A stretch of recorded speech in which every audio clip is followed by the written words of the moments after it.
Ladies and gentlemen, welcome to the Kata Chronicles.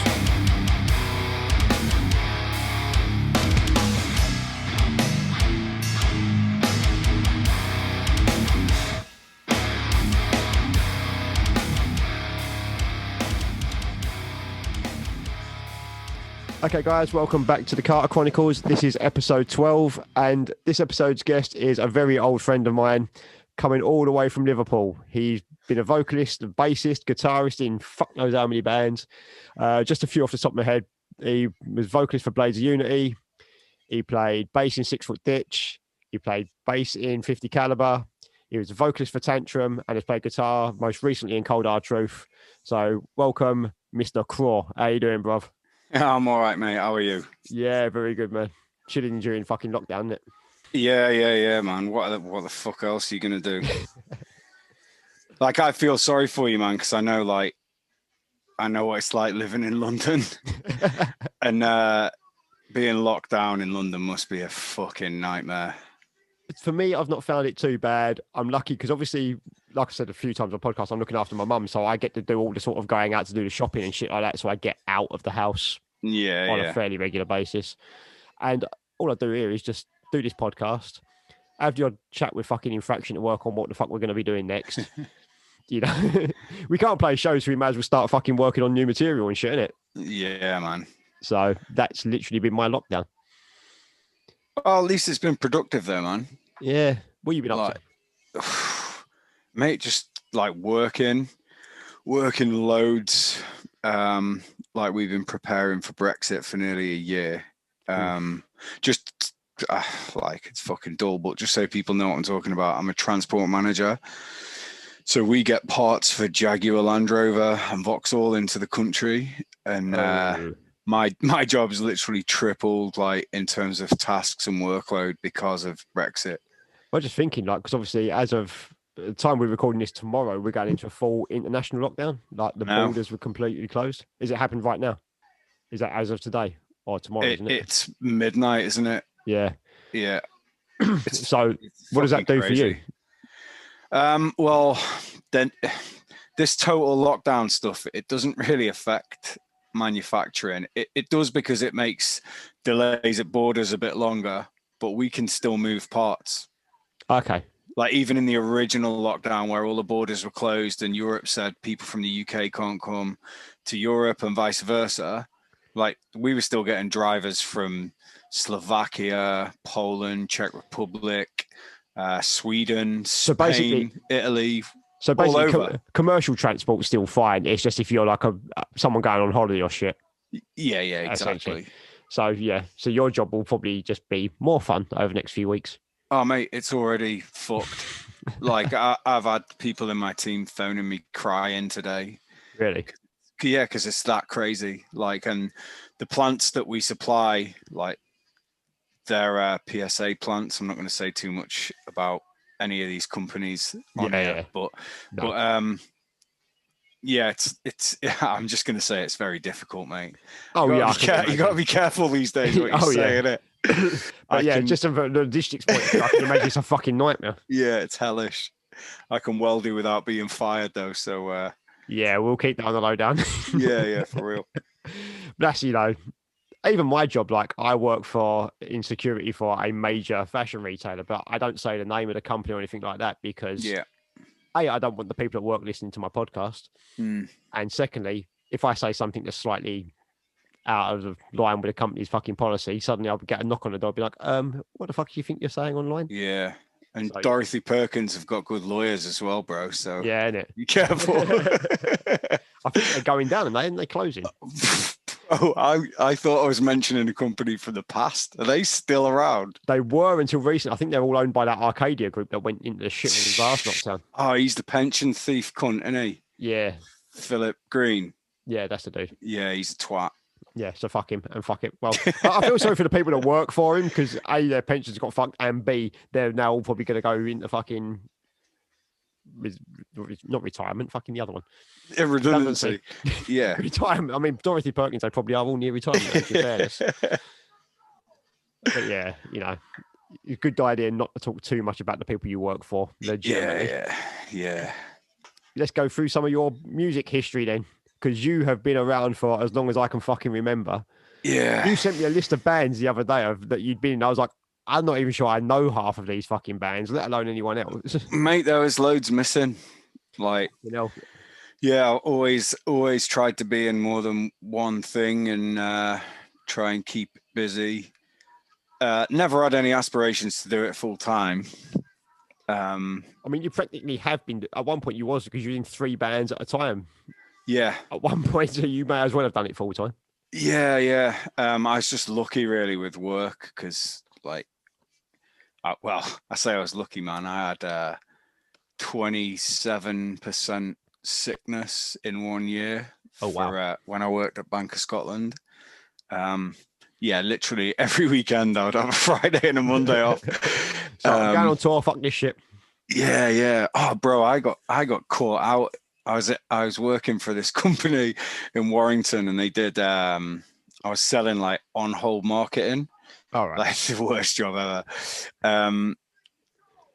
And I phoned in sick on a Wednesday because I was traveling to Europe on a Thursday. This was with 6 Foot Ditch, and I got back to work on the Tuesday. Like on the Monday, they phoned me and they were like, "Are you all right?" And I was like, "Oh, I feel a little bit better. I'll be back in tomorrow." But like, obviously, I didn't get home till the Monday because you know what it's like when you do the 3 shows at the weekend. You get home like early hours Monday morning. So I was like, "Fuck, going to work today, man. I'm just gonna stay in and smoke a spliff and watch a film or whatever." Work phoned me and I was like, "Yeah. I feel a bit better. I'll be back in tomorrow." And then he went, "How was Germany?" Oh shit. And I went, "What?" And he went, "You do know all your shit's online, don't you, you fucking idiot?" Oh, fuck. I was like, "Oh shit." I went, "Paul, does that mean I'm fired?" And he went, "Yeah, got it in one," and just put the phone down. And I was like, "Oh shit." I mean, that's a big reason with me why like my Facebook's all private and I use a different name. Yeah. To what I don't use my real name online or in this or anything. I use my real name at work and that's it. Yeah. So that no one can find me. If work want to go looking for me online, they won't find me. And even if they did, it's all private. They can't see shit on there because I just don't need the hassle, to be honest. Yeah. I mean, you've done security work before. I have to work occasionally with the police. You know, it's part of the job. Yeah. And there was one of the members of staff was kind of getting really friendly with one of the cops. Like almost like they were going to start dating or some shit. Yeah. And she's the one person who knows my sort of online Facebook stuff. Right. And suddenly he started trying to add me all the time on Facebook. And I was just like, no, decline. And then one day he come into the shop for something. And he was like, "Why don't you add me on Facebook as a friend?" I was like, "Because I don't want a cop as a friend on Facebook."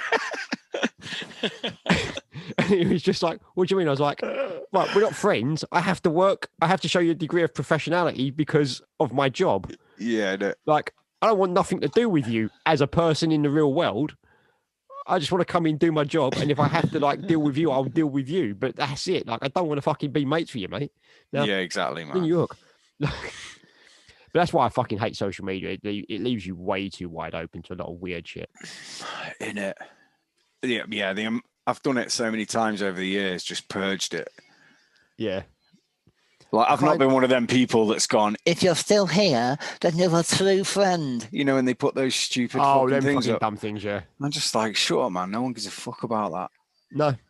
The thing is, like, I don't even, like, unfriend people. No. If I don't want to hear someone, I'll just mute their page. Because the minute you unfriend them, you're probably going to start getting messages. "Why you unfriended me? Me. Oh, bro, I've had it this year. And I'm just like, the temptation would be just because you're a cunt. Click. "I don't like you. Fuck off." Click. Yeah. So yeah. And the thing is, obviously, like, you know, now that I'm in this thing with radio and doing promotion, Yeah. I can't be like that to certain people because you know, we might want to book a band later if they're in or some shit like that. So I can't just be like, well, you're a cunt. I don't want nothing to do with you. Yeah, you got to wind it in. Because suddenly there's like 3 other people in the group that might be like, oh, we really like their band. I'm like, for fuck's sake. Yeah, I fucked it, boys. Fuck it, boy. Sorry, I called the singer a cunt. Don't go suck his own dick. But yeah, you know. How's all that going? Like, are you guys getting any information from venues about what's planned or not really? I mean, venues can't do anything. They're all fucked, aren't they? Everyone's sitting there waiting for the government to do something. Yeah, you know, they don't give a fuck. Once the government says, "Oh, you can start doing this," I mean, until they basically say no social distancing, hardcore shows can't happen. Yeah, like you can't have. I know you can have like other types of shows where you can sit down and socially distance and what stuff like that. I mean, if you're listening to like a fucking doom band, you don't need to be all clevered around in a fucking tight pack. You can all sit down spaciously and listen to fucking, I don't know, Sono or whatever they're called, to play 1 note per hour. You know, you can just sit down and watch that without any problems. You can't do hardcore in a fucking socially distanced environment. No, can you fuck, man? How are you going to get your teeth knocked out? Yeah. I know. So, yeah, I mean, I don't think venues really know what's happening. As soon as the government say there's no socially distancing and we're tier 0, for want of a better way of putting it, I guess. So you reckon when everyone's vaxxed? More than likely. Yeah. I mean, I think we've got another 12 months of this bullshit. I do. I honestly do. Like, I think they'll slowly reduce the tiers, but until you get, like, a majority of the country vaxxed, it won't go to, like, back to normal type of thing. And that's going to take forever because they're not organised. No, not at all. Not at all. And that you can see it every time every time their backs are against the wall, they release some bullshit about, oh, we've raided 3 parties in Manchester and some guy sold tickets. And you're supposed to be sat there going, oh, what a piece of shit, man. It's his fault. Yeah. Like, it's not his fault. Those people are a symptom of this. Yeah. Do you know what I mean? I'm not saying that they're good people. No. Like, I wouldn't go to a rave or whatever. I'm just saying. But the problem is, like, if the government had locked down sooner in the first place, like back in February, as opposed to like end of March, precisely, you'd have solved a lot of problems properly. Yeah, I mean, my shop where I work is still technically open for click and collect.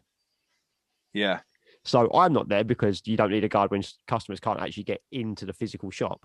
Yeah, they're doing click and collect, and there's still a queue of people outside, and they're all. I mean, they're supposed to be socially distancing, but I'll guarantee they're fucking not. Yeah, no one's really doing it, are they? No, I mean, I went to the supermarket and like you have to, if you want to socially distance in the supermarket, you have to pretty much fucking duck and run for cover. Yeah. It's madness. Yeah. Although, and it's like everything, there's complete polarized, sides to the spectrum, whatever, like people with different thoughts. I was paying for petrol about 2 weeks ago, and I pay, your phone, Apple Pay or whatever. Yeah. But my phone, in order to make that payment, has to see my face. Right. So I pulled my mask down, and the woman behind the counter, she just went fucking ape shit. She started the sentence with, "My mother is vulnerable." Oh. Like, that's all she said to me. And I went, "What the fuck are you on about?" And she went, "Put your mask on." And I went, "Oh, I need to," and I was like stuttering. Yeah, because I was panicked. Yeah, like I was like, "What the fuck are you talking about?" Screaming about your mum. And I was like, "No, I have to show my face in order to make the payment to pay for the petrol." And she went, "You can just use a card." Fucking hell! She had a big plexiglass screen. Yeah. Like I wasn't kissing her or nothing. You know what I mean?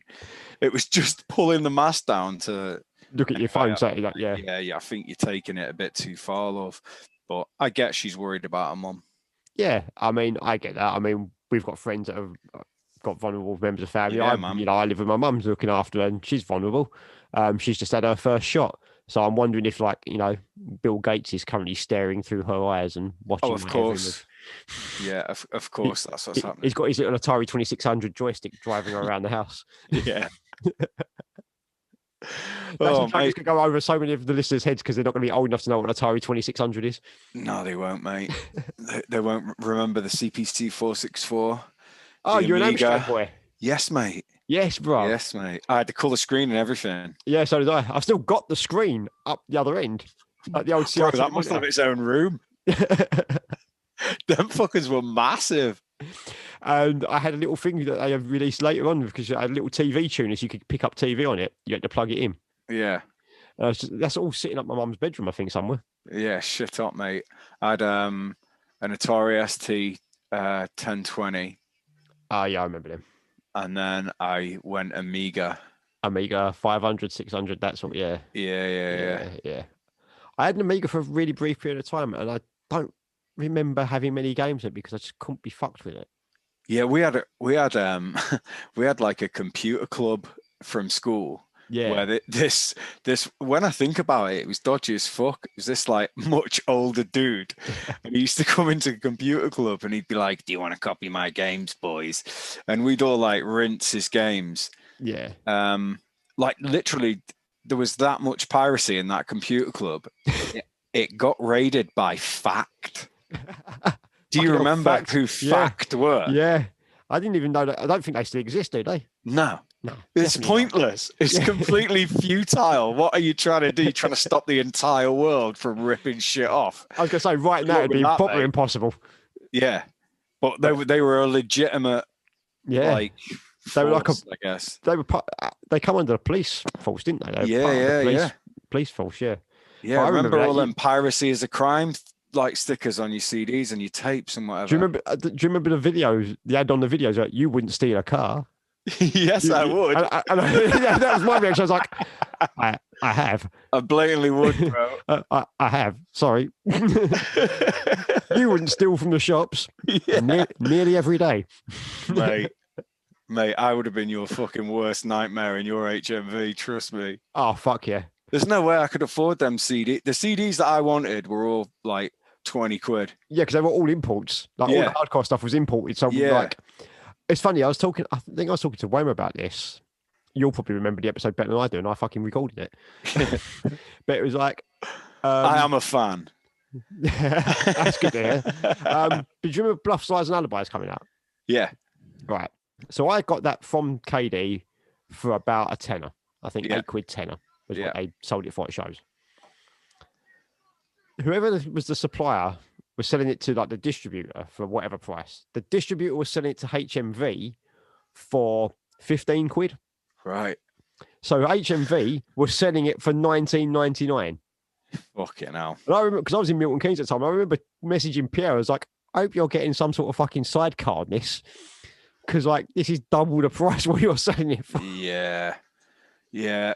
Mate, all that middleman shit in the music industry is dead. Yeah, I mean, all them people are fucked. Yeah, well, fuck them anyway. Yeah, they ripped us off our entire childhood. Yeah, I'm glad I was a naughty little tea leaf bastard. Oh, mate, fuck it, I robbed HMV blind, mate. So did I when I worked there.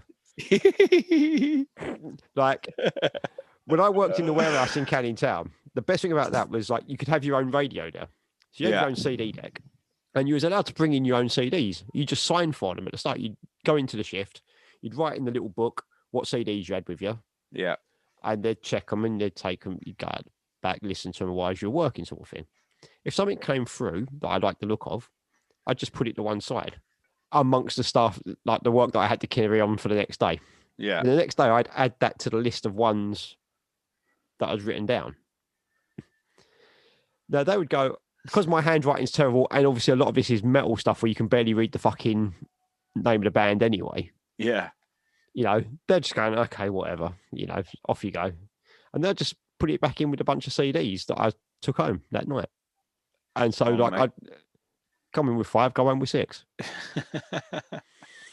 And it's just like, and I did that virtually every day. And if there was something that I knew was coming out that I wanted that probably wouldn't come into that shop that I was processing for, I'd just do a customer order for a random customer, have it come in as a customer order, and then say it didn't turn up on the invoice. So the company never lost any money because I would always claim that CD hadn't come in and get it credited back to the company. And they ain't checking. Of course they're not. What's that commodity worth in terms of the purchase price to them? About £2. Yeah, exactly. And then the rest they're making a shitload of profit. So they're just like, wastage. It's like spillage in a pub, isn't it? But especially if I'm saying it never came in, it wasn't in the box and it's getting credited. Yeah. HMV Yeah, don't give a crap is what at it that is. point. Do you listen to The Upgrade? Bits, Gary Mutley and Len, who does all the sound engineering for Sonny's H65. Yeah, I've listened to a couple of shout them. out Yeah, Gary and Len. I love that podcast.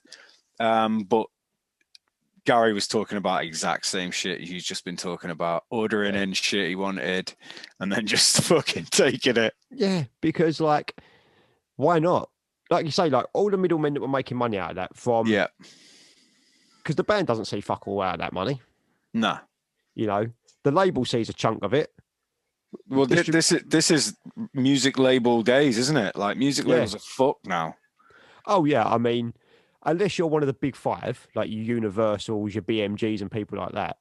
Yeah, they're not just record labels, though, are they? That's just they just use their purchasing power to, you know, get fucking Justin Bieber and whoever, whatever twat's going to sell tons of t-shirts and whatever. And they're the kind of acts that are now signed to these 360 deals where everything they sell, a chunk of it goes back to the label. So if you sell a t-shirt, you sell a ticket for a show, any of that sort of shit, a chunk of that goes back to the label. Yeah. But then you've got the distributors in the middle who are making a chunk out of it as well, especially from smaller labels that didn't have any sort of distribution themselves. You know, the whole thing was a fucking joke. Yeah, it was. They just took the piss out of us for years. And now you can just go, okay, well, I'm going to record my music at home and I'm going to release it digitally. Did it? And any money that's made of it comes straight back to my PayPal. Yeah. Like, there's no... From an artist's point of view, there's never been a better time. I know people complain about Spotify and how little money you make through Spotify. Yeah. But to be fair, the way I look at that is that's a promotional tool. Yeah, absolutely. And then I go and play a live show. I think everyone forgets, like, you're not in a big band if you're in a hardcore band. Stop pretending you're making a living out of it. Unless you're one of the bands that proper grafts. Unless you're a Terror, a Madball, a Sick of It, or someone like that. Yeah, like career musicians, like doing what they want to do. They work really fucking hard. That shit's... You can't have a job and do what they do. No. And then you've got to be making enough money off of that to be able to... Yeah. You know? And for us in the UK, that's not an option. Nah, it isn't really, is it? I mean, there's a couple of bands that have pushed the envelope a little bit recently. Like Higher Power have been doing fucking really well, haven't they? Like traveling around the world. They signed to Roadrunner, didn't they? Yeah. Yeah. Yeah. So, yeah. So I don't know if they've released anything on Roadrunner yet, but I know they did sign to them. Not the right time to release anything, is it? But no. I don't know. Actually, saying that, some people have done really well during this lockdown. Ironed Out. That Ironed Out. Yeah, mate. Yeah, mate. You don't need to tell me that record's fucking unbelievable. It's an amazing record, and it's pushed them to a next level. Like you look at the amount of people that are now checking them out and all the rest of it. That's taken them to that next level above what. I mean, just off air, me and Craw were talking about the fact, you know, I mean, we're not career musicians, and most of the bands that we've been involved in and our friends' bands are literally like a hobby. Yeah, you know, and Ironed Out have gone to that sort of where KD are at, that sort of next level, slightly up from that, where they could go and do like decent sized tours and things like that. Yeah, man, it's 100% deserved, because like I don't know a couple of the guys in the band, but I know the others really well. Yeah, like Waymer, Steve, McBoo, Gino. Who else is in that one? Gino, obviously. Yeah. And then you've got Tom and Louis Dow. So Louis Dow was in a sort of hip hop act, I think, before that. Yeah, which it suits that band completely, sort of thing. Mate. And Tom's in Caliber. Oh, is he? Yeah. See, mate, I'm fucking well out of the loop. I have to shout out McBoo, man, because that's some of the best shit I've ever heard on record. Straight up, and Gino, like his some of his bars in Pagans. Oh yeah, mate, I played that song about 200 times in a day. I'm not even joking. I learned the whole song that day. It's funny to watch Louis from me, because obviously his first band was Proven. Bruce Forsyth. Yeah, Bruce Forsyth. His first ever band was Proven, which is nuts. Yeah, I know. Because that wasn't that long ago.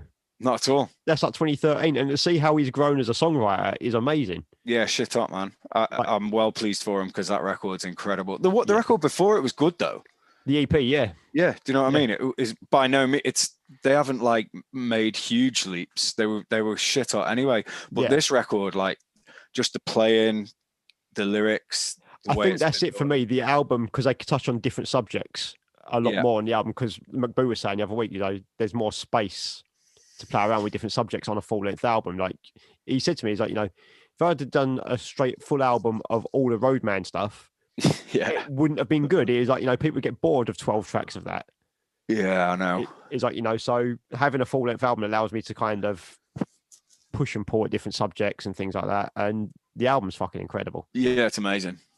Like easily, for me, the strongest UK hardcore release of the last few years. Yeah, mate. Yeah, I absolutely love it. Think it's brilliant. Can't wait to see them play it. Oh, fuck me. That's the shittest part is waiting. Like, I'm dying to go to a show. Fucking hell. I'm dying to get into a practice room, much less a fucking show, mate, at the moment. Yeah. When you can't even get into a fucking practice room to see your own band and just like jamming stuff out. It's like, for fuck's sake. Yeah, have you tried to do one of them like Zoom practices or whatever? Not a Zoom practice. We wrote the EP over Zoom in lockdown. The last thing we put out. That's mental, isn't it? It was just like we'd sit there because Adam's got all the recording gear at home. Yeah. Like Adam's got a decent setup at home. So we were just like, I'm not a guitarist in any way, shape, or form. I can fumble around on a guitar, but I am not anywhere near being able to play a guitar properly. Yeah, so same as me, mate. Fuck off. I've seen you play. Oh, mate. I can only play Cold Hard Truth songs. That's it. Is that because Tim beats them into you? No. Tim was Tim. I mean, he could if he wanted to. Tim actually taught me loads of shit. Yeah, because he had to. Because I couldn't play the guitar. I'd never played guitar before. I was a bass player for like best part of 20 years. Yeah, and then we started doing Tantrum, and I could see they were having a bit of shit with like guitarists, and then obviously Joe had his crash. Yeah. So it was necessity more than anything. I didn't want to play guitar in a band. I just bought a guitar, started learning the songs, and after about 6 weeks, I was like, "Fucking hell, I can actually play some of these." Yeah. And then Tim was like, "Well, learn the whole set then." So I did. We had a few practices, and like it got better towards, because like, obviously I'm not in Cold Hard Truth anymore. No. It got better towards the end, but I'm no guitarist, mate. Like I've tried to learn like Def Leppard songs, and I can't play any of them. Yeah. So I'm not a guitarist, mate. See shit up.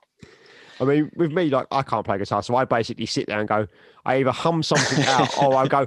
I'll get up on Spotify and be like something like this, and type in the band and the song that I've got in my head, and be like something like that. I don't know, fucking like a Knuckle Dust track or a Snapcase track or something. I'll be like, just that's the kind of feel I'm looking for.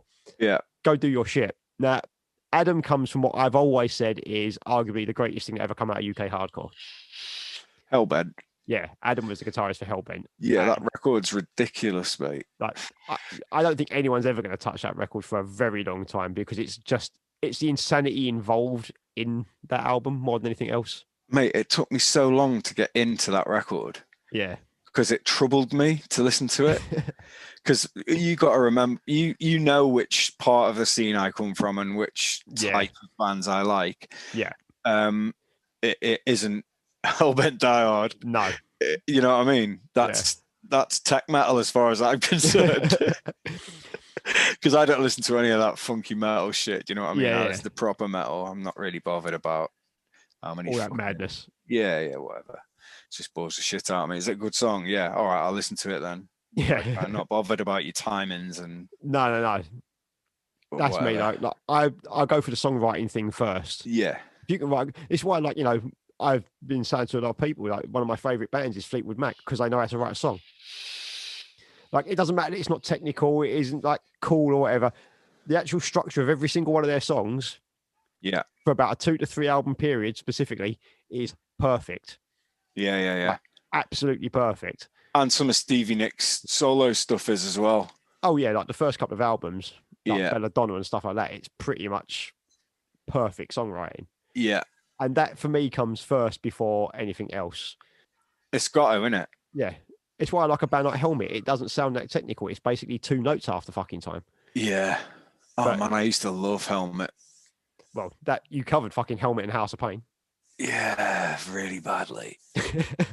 Anyway, let's not talk about that. Did you enjoy trying to do that? Yeah, it was good fun, man. But I think you know where my head was at during that entire period. Because that was the back end of your time as 6 Foot Ditch, wasn't it? Yeah, a lot of self-medication. Yeah. It wasn't the best time. No, not at all. No, yeah. it was when things were like falling apart or whatever. Everything was about money. Yeah. Which is never good, is it? No, not at all. Like, especially again in our scene, definitely not. No. Well, I mean, that's the thing. When I started playing shows and started putting shows on, there was no money in it at all. No. All I wanted to do was make sure the bands got petrol money. And when I was putting shows on, bands didn't ask for guarantees. No. I'd never been asked for a guarantee until I put Irate on. And that's because they were coming from the Bronx. States. Yeah, you coming from the US, so it's like, yeah, fair play. Even Crutch didn't ask for a guarantee. Really? Yeah. Fucking like, I think Matty Bar hooked that up with me. And I think he'd said they want about 200 quid or something, which is nothing. And at that time, I'd love to get a US band for 200 quid. I was just like, Matty, I'll pay them 200 quid myself. Yeah. And you know, if no one turns up, I'll cover it. Don't worry about it. But yeah, now, like, I don't know how you lot put these shows on where bands want better guarantees, and you're just like, fucking hell, I hope people buy tickets. I mean, I've said it on here. I am, of the four of us, I'm the one that gets into a nervous wreck about that. Like, all the other three are pretty optimistic. Oh no, the show's gonna do really well, this, that, and the other. And I'm sitting there going like, what if it doesn't? Yeah. Like, what if something goes wrong? What if the train? Yeah. What if the train's happened to go on strike that weekend? Yeah, and we've seen it happen. We've seen things happen. This is a pure fluke of a show that I landed with my first ever band, Madball and Stamping Ground at Bradford Rios. All right. Right, we managed to blag the opening slot at that show. Bro, at the time we blagged it, we were doing covers. Yeah. We had to write a set to play with legitimate hardcore bands that were at the top of their game. I'm not going in there and covering Madball's set before they got on stage. No, but we did cover Madball. Do you know what I mean? we covered 3 Madball songs. Oh, Christ. So anyway, we hired a coach and we literally rented, it was like rent a pit. Yeah. We brought 40 odd people from the Northwest to this show in Bradford. And if we hadn't have done that, there would have been no one at the show because it was England, Argentina. Oh. And I think when Freddie Madball came on stage, he was just like, not many people here, is that type thing. One of the biggest fucking football rivalries is happening right now on TV, mate. Yeah, exactly. And he said it. He went, yeah, we fucking hate Argentina too. I don't really remember what the political state was between America and Argentina at the time, but no. Yeah, but then is he Cuban descent? I'm not sure, man. Freddie Madball. I'm not sure. I know his descent. Can't remember his exact descendancy, but yeah, he's obviously South American. Yeah. Descent. But yeah, it's just fucking nuts. Like, again, that kind of shit can happen on the spin of a penny. You know what I mean? Like, yeah, you're literally sitting there going, I hope everything goes. Even the last fucking fest we put on, there was a train problem, because Rich was coming on the train with a load of food for the bands, and he got delayed by a few hours because the trains were fucked. So it can happen. That's why I'm always in panic mode before I start a show. Yeah, always. It's natural. It's natural, though, isn't it? Like it's your you've taken on the responsibility to make sure the show runs right. And also, none of the four of us have got a penny to our names outside of what we're selling tickets. So if it goes wrong, we're just like, I suppose we better go around fucking streets of New Cross mugging people, because that's the only way we're paying these bands at this point. Yeah. Oh, bro, when that Irate show in Liverpool, I'd been on tour for five or 6 days before that show. Yeah. But that was the only date that Irate could do. So I was like, yeah, I took it. But I got back into the country that morning and had to go and like collect backline, do all of that shit before the show. That was a panic, mate. Yeah, because you're just like everything's got to be ready for when they turn up. Sort of. Yeah. But I had 6 Foot Ditch merch money with me, so I wasn't too worried about guarantees because I would have just paid them with that. Yeah. You know what I mean? So I wasn't worried about that element of the show. It was literally the logistics of getting a backline and making sure everything was in the venue that you need for like Irate, Special Move, I think 50 Caliber. I'm not sure. And Blades of Unity's last ever show in Liverpool. Yeah. I mean, we're quite lucky in London because most of the venues that we've used have got some sort of backline there. Yeah. So you haven't got to worry too much. You just kind of like, okay, providing someone's got amp heads. Yeah. That you can, people can borrow or whatever, you're pretty much good to go. I think it was just decent cabs I was worried about because I'd seen some ropey arse shows in there. Yeah. And I didn't want Irate to play through a fucking 1x10 bass speaker or some shit. Do you know what I mean? I wanted to get them 4x12s each and because I mean, Irate is like, for us, they're like one of the bands that you want to fucking go and see. You want to see it kick off properly and all of that. And so you want to have good sound for them as well. I mean, I saw their last ever UK show at the Underworld with, I think it was with Special Move supporting then as well. Yeah, I don't know if I came down to that one. I came down to the Wales one. Yeah. That was rowdy as fuck. Yeah. I mean, Irate shows generally were, but they played the last one in the Underworld in London and it was fucking mental. Yeah, I can imagine. Absolutely nuts. It was such a good show. It's crazy, man. Like, imagine how many kids had come out to see R8 now. That Liverpool show only had about 60 kids there. Yeah, now we'd easily fill some of our smaller venue, like New Cross Inn, which holds about 350. It'd be packed. It'd be packed. It'd be rare. Yeah, it'd be packed, mate. But what I'd like to do is we're getting Irate and put them on a small venue, like put them on like the equivalent of a 12 bar or something like that. And then sort of make sure all our lot got tickets first. And then announce there's like 20 tickets left for random people sort of thing. I think they'll play again, I do. I got the fact that they made a Facebook page up a couple of years back. Yeah. And started posting quite a bit out of it at one point.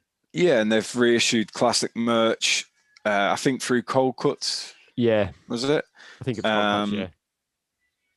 I didn't know, but Cold Cuts is the drummer from CDC, isn't it? Yes. We used to play with them so much, CDC. They were sick. Yeah. We put them on the first ever Ready Fest. Yeah. We had them over for the first. It's a different singer that comes over on tour, I believe. Right. I don't know what the deal is with that. Rich was trying to explain it to me, but yeah, to be quite fair, I don't generally listen to half of what people say to me. they were popping like mid 2000s. Yeah, in Europe especially, man. Really good band as well. Yeah, they were sick. I just miss shows. Fucking hell, Craw, I miss shows. In it, man. I've been like searching for rare find footage of different bands and trying to find this and that and trying to remember shit that I'd seen on TV and just trying to find all this old shit to watch because there's no new shit. Like, no, do you know what I mean? No. I mean, I know a couple of the bigger bands have done like some sort of streaming things and things like that. And yeah, and like that Code Orange shit was amazing. I mean, the 3 shows they did over, I've said it before, like the 3 shows they did across lockdown period, I was just like, to just have the brain power to think about, we'll do that then, and just do it. I was like, okay, that's impressive on its own. Yeah, they're like a separate breed. Yeah, they're like proper go-getters. Do you know what I mean? They're fucking pushing it. I couldn't be arsed. They're like 20. I think they're like 27, 28 years old. I know. Yeah, they've got a house together and shit, haven't they? I listened to I think it's Post America with the drummer, the old drummer that's now the singer. The vocalist, yeah. He was interviewed by Richie, and I don't know. I think it might have just been Richie, but that was a sick interview. Like him explaining. And I think has he been on Joe Hardcore's as well? Probably, yeah. Because This Is Hardcore is pretty much what really elevated them. There's a couple of shows, a couple of years back to back, they've done This Is Hardcore. Yeah. And that's really like the Hate 5-6 footage of that really fucking blew up. Yeah, some of those videos have got mega views now, innit? Yeah. Like this like younger people listening will just be like, what, 1 million views? That's nothing, man. That's fucking crazy for this scene. Yeah, for hardcore, like It's insane. I think some people take it for granted now. It's like you got to remember, we would go into shows where there was like 10 people. Bro, I've played to the bands more Yeah, than I've played to crowds. yeah, and You you know what got. I mean? It's funny, like you play to like 10, 15 people or whatever as a maximum sometimes, and they were like some of our bigger bands. Yeah. They were like your 9 bars and stuff like that. It's just like empty shows, Yeah. and it's just like when I see now that people like are going to see like hardcore bands like in their thousands. Yeah. Like I went to see Terror at the Electric Ballroom, and it was absolutely rammed. And I was just like, I couldn't imagine like when we were kids. I mean, maybe possibly Madball, Sick of It All, bands like that, but like you couldn't imagine like bands hardcore playing to massive crowds like that at one point. No, no. Did you go to the Malevolent show that we played in Sheffield with them? No.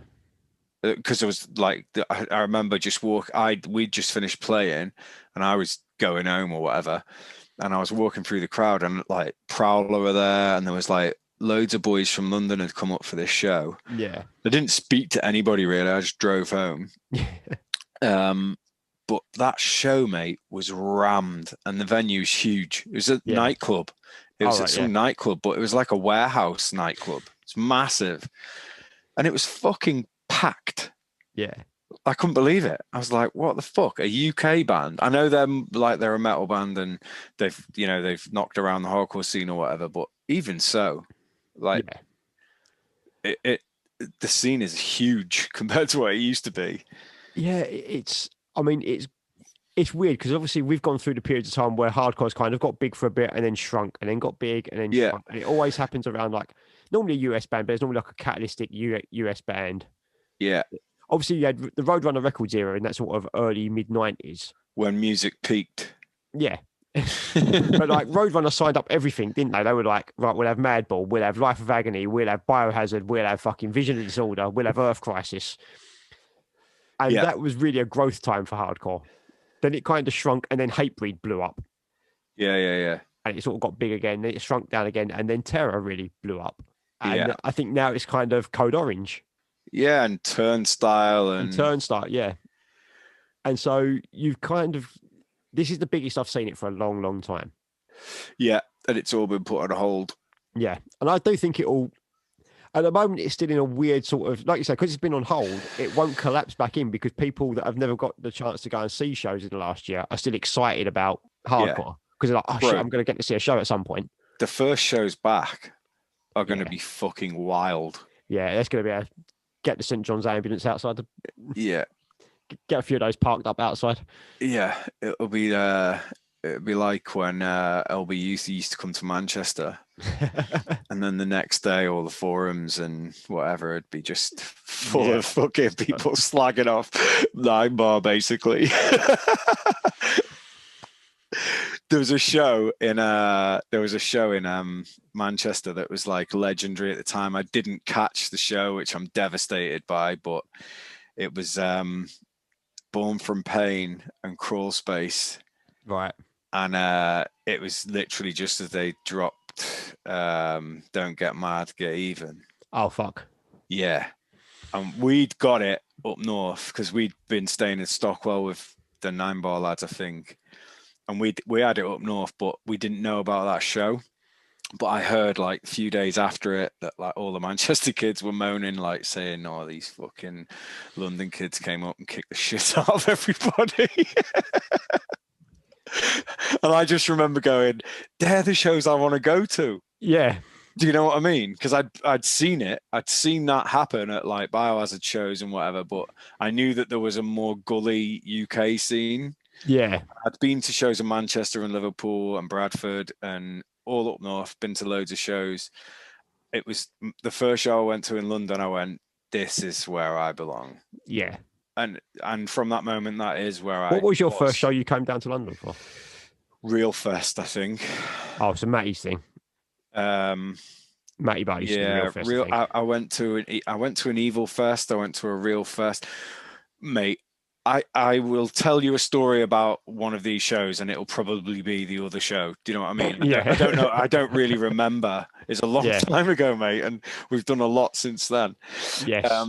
But yeah, my first experience. So hang on, I went to watch 25 to Life in the Underworld.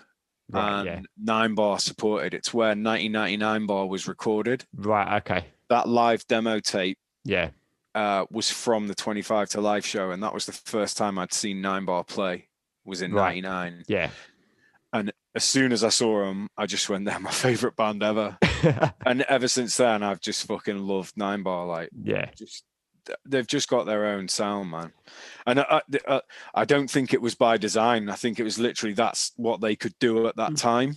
Yeah, I mean, if you speak to any of them, they were like, back then we weren't good. We didn't know what the fuck we were doing. We just fucking picked up our instruments and hit them until they made a sound that was sort of vaguely what we wanted to hear. Yeah.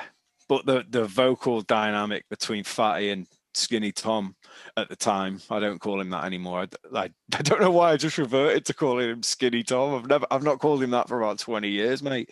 No, exactly. That's what I've always known him as. But call him Brandon. Like, Brandon, yeah. Yeah.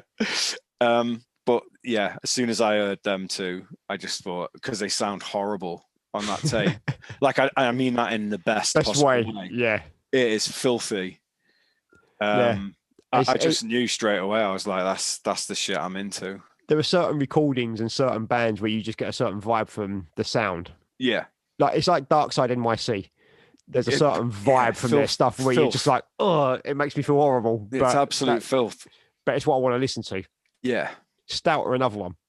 Yeah, man. So many people struggle with Stout, don't they? Because of Tad's vocals. And I'm like, that's the fucking best bit. Mate, his lyrics are some of the best hardcore lyrics I've ever come across. Yeah, he is one of the best lyricists. It's just fucking so raw. You're just like, oh, you're literally telling people how you feel, like, and don't give a shit about it, sort of thing. He's just like vomits out onto the fucking mic, and that's it. It's just sick band, man. Sick band. Yeah, I miss those guys. They're some of the best dudes. Did you come on the weekend where they played London twice and they did? We went Bristol. Down to Bristol. Yeah. I think we played the Bristol show. Possibly, yeah. I think 6 Foot Ditch played it. Because I remember Maro being there because he come running up to me because something had kicked off in Bristol. Which, again, unfortunately. Hey, when didn't something kick off though? This is the thing, like, it's weird to think how people thought of us back then and how wrong they kind of were about us. Yeah, I know what you mean. Because like people just genuinely thought we went out looking for trouble. And it's like, we didn't. We just had fun at shows. Yeah, we were just having a laugh, man. But people didn't necessarily see it that way. No. And yeah, like, I mean, obviously we all remember the fucking forum days. Those of us that are old enough. Yeah. It's funny to see now the difference in the way kids interact on Facebook, where they're sort of, they don't really have that sort of, oh, fuck you, your band shit and this, that and the other. They kind of all online. I think a lot of it is an act where they're like, oh, I love everything. Mm. And it's like, you can't love everything. I mean, okay, don't have to say something negative all the time if you don't like something, but I don't believe a lot of the sort of, oh, this band are great and that band are great. It's like, I don't think you really think that. I think you're saying that because you think you have to say that. This is just you, though, in your head going, I don't like that band. No one can possibly like that band. Oh, possibly, yeah. Because I know exactly who you are. You forget this. Yeah. You're a fucking hater, bro. Oh, I'm a hater. I mean, I am a negative, pessimistic, hate-filled little prick. But everyone goes, oh, John's really nice because I don't really say much online. It's like, no, I just don't fucking put it on online. Yeah, you pick your fights, mate. So there's no point putting that shit online because it'll come back and bite me in the ass. Yeah, especially these days. Yeah, I mean, I think our friend Rocky said it best. He was like, "Don't say anything online you wouldn't want read back in court to you." Yeah. And it was just like, yeah, that's how you should behave. Like, it's exactly what you should do. Yeah, it's true, man. It's true. But like, some of the shit we used to get up to, we'd all be fucking cancelled these days. Yeah, I mean, we have ourselves and friends where we're just like, oh, glad I didn't put that on a fucking camera. But like, somewhere.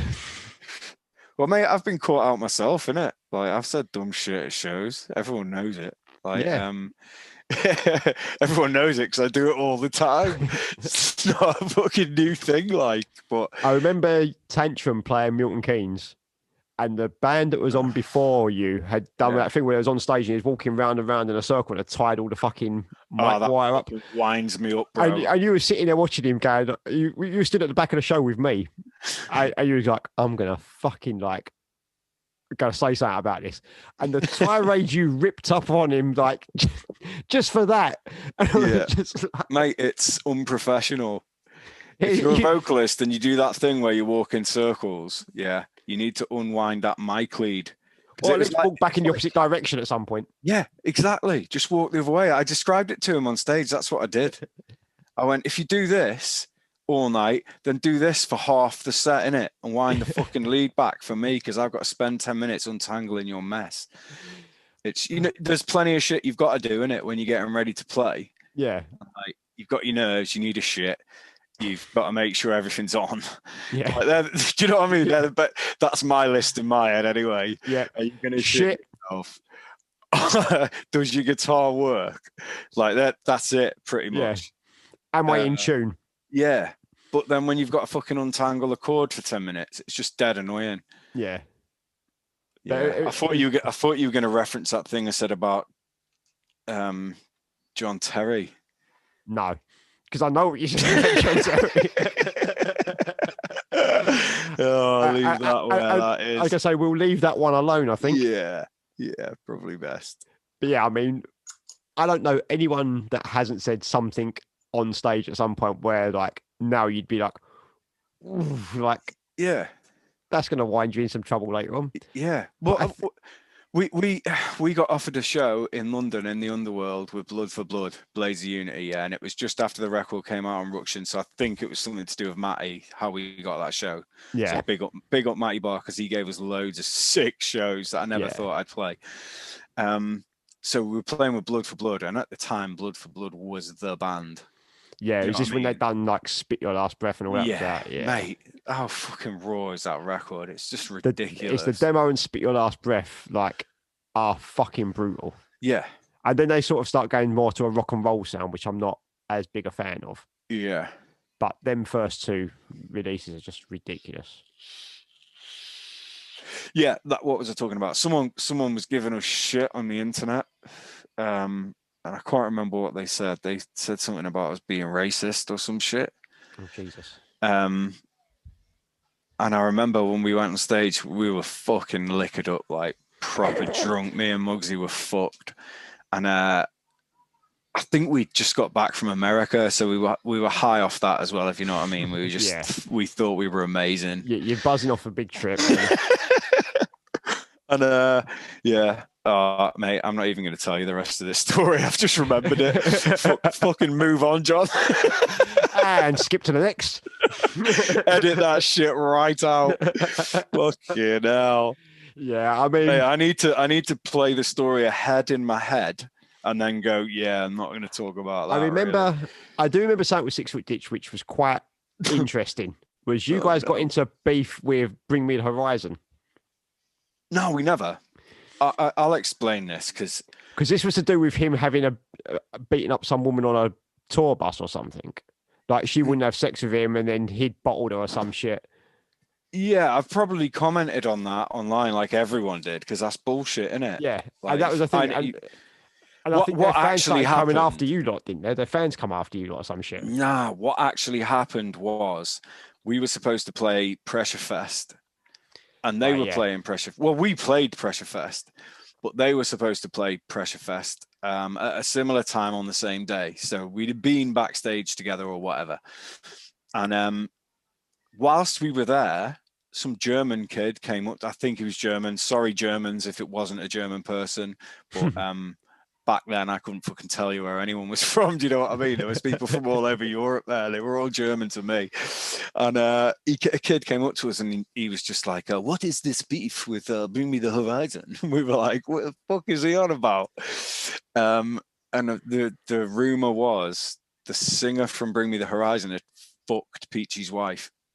Oh. that was the rumor that was Right. Okay. all around Germany, and Yeah. and Bring Me the Horizon had pulled out of the show because we were going to beat them up, and Right. everyone was asking us about it, and basically Peachy just went along with it. He was like, yeah, it's true, like just to keep the people talking about our band and their band in the same fucking sentence, I guess. I mean, it kind of makes was sense from a dumb. marketing point of view, I guess. Whatever. It was dumb, man. It was completely dumb. But I mean, anyway, when we went along with it for a bit, and then I can't remember his name. What's the singer called? Ollie something. That's it. I was going to say Ollie Murs for a minute, but no, I love him. That Ollie kid was interviewed by some zine or some shit in Europe, and the interviewer asked him the question, what is the beef between you and 6 Foot Ditch? And his answer was simply, I don't know, I've never heard of them.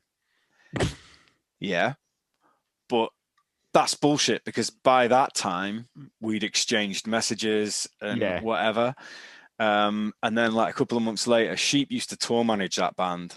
Shout out Sheep. And they were playing Liverpool, and Sheep messaged me or Muggsy and was like, do you guys want passes? Because I'll be in town. It was to see Sheep. Like he knew we didn't give a fuck about seeing that band, but he was like, do you want to come hang out? So he gave us these AAA passes, which meant you could go in the fucking backstage with the bands and whatever. And it was that time when, you know, like, what do they call it? Is it crab walking or some shit? Yeah. You know, when they play the guitar and they do the side to side thing. That's like a bit black metal or whatever. Well, there were just like 4 bands on the bill that were all like that, and they all had fucking peroxide hair and a fucking date rape charge. You know, them weirdos. It was just all them freaks, yeah. So we turn up at the show, me and Muggsy, like in fucking everybody gets hurt shirts and shit, like fucking proper gooned out. And we turned up fucking yayoed up, fucking just being not like naughty. Being do you you know two. What I mean? Yeah, just being fucking idiots. And Sheep gave us the passes, and he was just like, right, you got to promise me one thing before I give you these. And we were like, what? And he was like, don't beat them up. And I was like, no, mate, we're not going to fucking beat they're like little kids. Do you know what I mean? Yeah. Anyway, as we were getting towards backstage, Muggsy just started getting more and more rowdy, and walked into the backstage bit, and they were all sat there on their Apple Macs fucking talking to their girlfriends in Venezuela or whatever they were doing then. Yeah. And Muggsy went, where's the beer fridge? And one of them went, it's there, just pointed at it, shitted himself. Muggsy just took all the beer out of it. He went, this is ours now. And just had their beers off. It was fucking horrible, man. I was like, mate, we're not going to take all your beer, don't worry about it. But, you know, just give him a couple of beers and he'll fucking go away. And he did. But they were sound. They're just kids, Dan. And at that time, they were blowing up. Yeah. So I get him taking the piss out of 6 Foot Ditch. We were an easy target. Because the other thing that I do remember from 6 Foot Ditch time was I'm going to use inverted commas, beef with TRC. Yeah, that was because there are diss tracks and shit like that. Yeah, I think that era was like we were in the studio all the time. Yeah, like fucking about, and we'd said next time we go in the studio, we'll record a rap tune. We had no idea what we just wanted to do it because we grew up listening to rap music and like we love that shit. So we were like, we might never get to do that again. So but anyway, the studio time ran out and we had to do it in about half an hour, and we hadn't written anything. We had no beat, nothing. So the guy in the studio was just like, well, I can just download an instrumental. So we just picked an instrumental. Was that the Ultramagnetic MC's one? Yeah, bro. We had no rights to use any of that shit.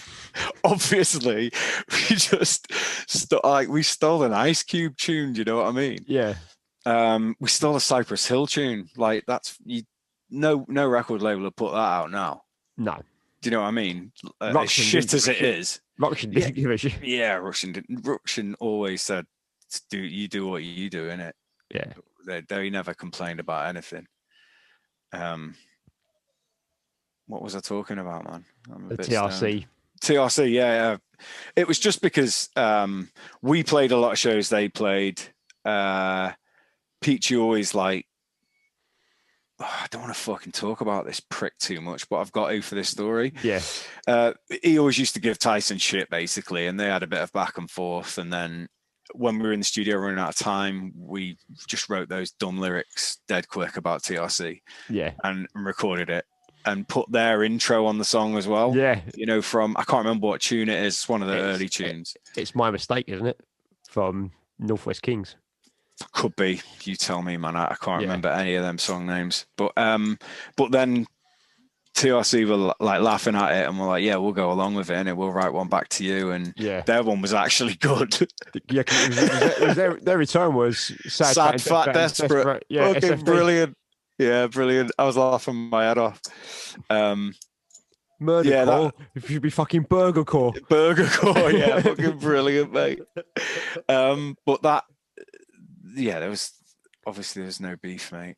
No, it was just we were always at shows together. Yeah, this is from some of us that were looking at it from the outside. Obviously, we knew like we were all Ruction kids and all the rest of it, so we knew what was going on. But there were some people, especially as TRC got bigger, that thought it was real because they didn't know. Oh, bro, there's like proper partisan opinions on the videos and shit, like kids arguing about it. Like, no, TRC would beat up 6 Foot Ditch. I'm just like, mate, shut up. Fucking hell, go and get a job, you little punk. It's two bands having a fucking. I mean, you both signed to the same fucking label at that point. Yeah. Well.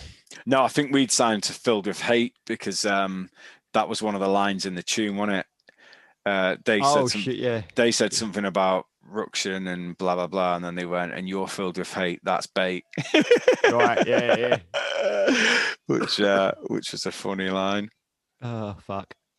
It was good times back then. The good old days, mate. That like, sort of mid 2000s era for us was a good laugh. Yeah, it was. It was. Chaos. Absolute chaos. Those coach trips we used to go on, man, to Belgium and that. Yeah. They were fucking unreal. Yeah. Was it Leo that fell asleep on the toilet on the ferry? Was it Leo? It wasn't Tubbs. It was Leo. It was when Leo was a fucking reprobate. Like he would drink more than we would drink. He was terrible. Yeah. And then Muggsy got on the pensioners bus and kicked off on the pensioners because they were in his seat. Fucking hell. I remember the first time I met Muggsy properly. Actually, the first time I properly met Muggsy was when he briefly joined War Christ. Like, I had a proper conversation with him. Oh shit, I remember that. And he come up, I don't know where, we did a demo out in the middle of fucking nowhere. And it never actually ended up getting released, I don't think. But he come and did vocals on it.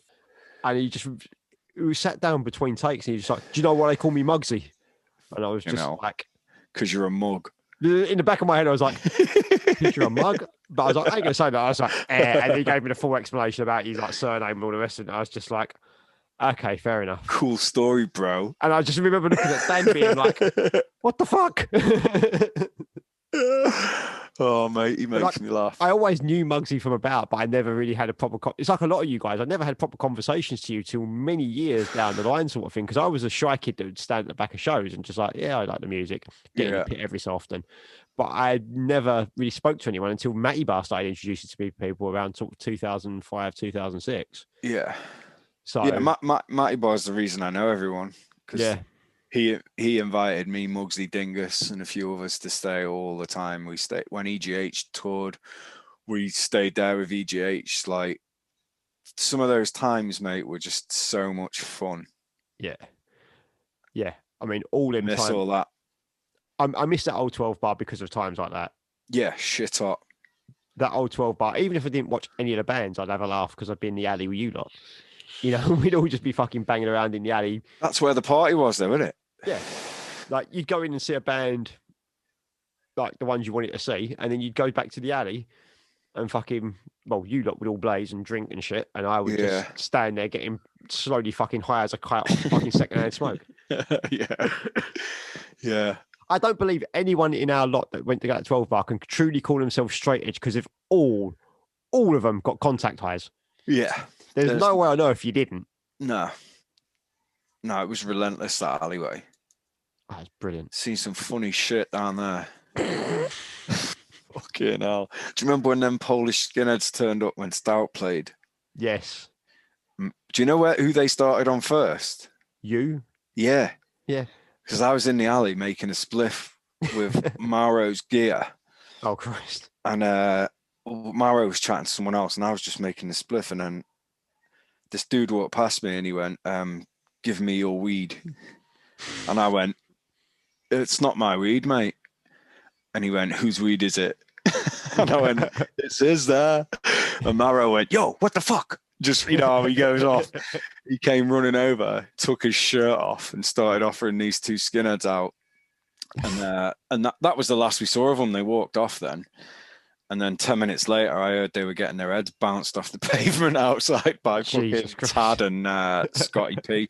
Shout out Tad and Scotty P. Yeah, man. Fucking hell. Tad tied one of them up in a knot, mate.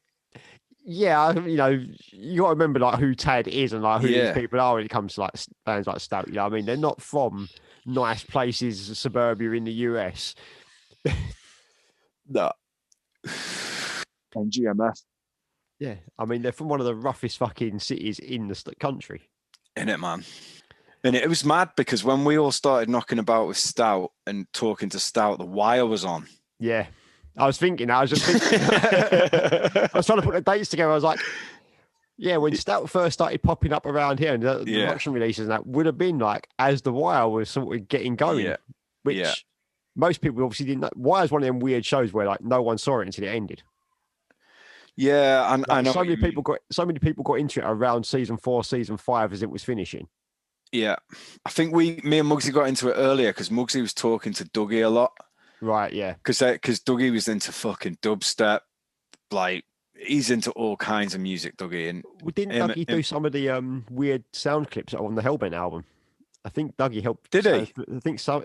Dougie helped Sam Thredder with some. I didn't know that. With some of the sound clips that are on. Oh shit!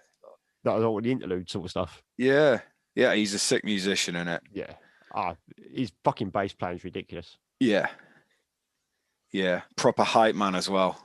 Yeah, that always gets me going when he does that fucking police siren with his voice. Did you see the H56 video? Police Academy, innit? Oh, fucking Jonesy. Jones. Did you see the H56 video that came out fairly recently with him beatboxing at the start of it? He did that at Knuckle Dust. Yeah. Yeah. But like, I'd not seen it. I haven't seen it for, obviously, I haven't seen him for fucking years. I haven't seen stuff for years. But seeing that, and I was just like, yeah, I remember all this shit. Yeah. Fucking sick, mate. Fucking madness. All that shit we used to get up to. Yeah. Crazy. I'm trying to remember stuff, but you know what I mean? The headspace was different then. I can't really remember a lot of that shit. So Blades was Blades the first band you come down to London with? No. Okay. Who was? Nah. Shout out our friend Troy Rowe.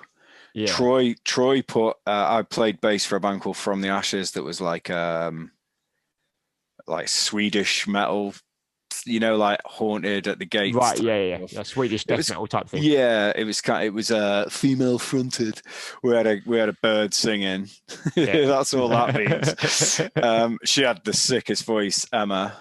Shout out Emma Partridge. She had a sick voice. Troy put us on, and I think we played with Born from Pain. It was an all-dayer, one of them Boston music rooms all-dayers that was so good. Yeah, I think Caliber played maybe 9 bar. I can't really remember, but that was the first time I played London was with From the Ashes, and then it was during From the Ashes in the studio where we started writing Blades tunes. Right. Okay. Because basically, me and Muggsy, when From the Ashes would practice, me and Muggsy would make them all learn Biohazard songs so we could do Biohazard songs. And they ended up writing our own versions of those songs, if you know what I mean. Yeah. And that's how we started Blades, basically. Blades was such a good band. Yeah, it's funny. Like, it's funny. That release, that backbook for the C4 is fucking brilliant.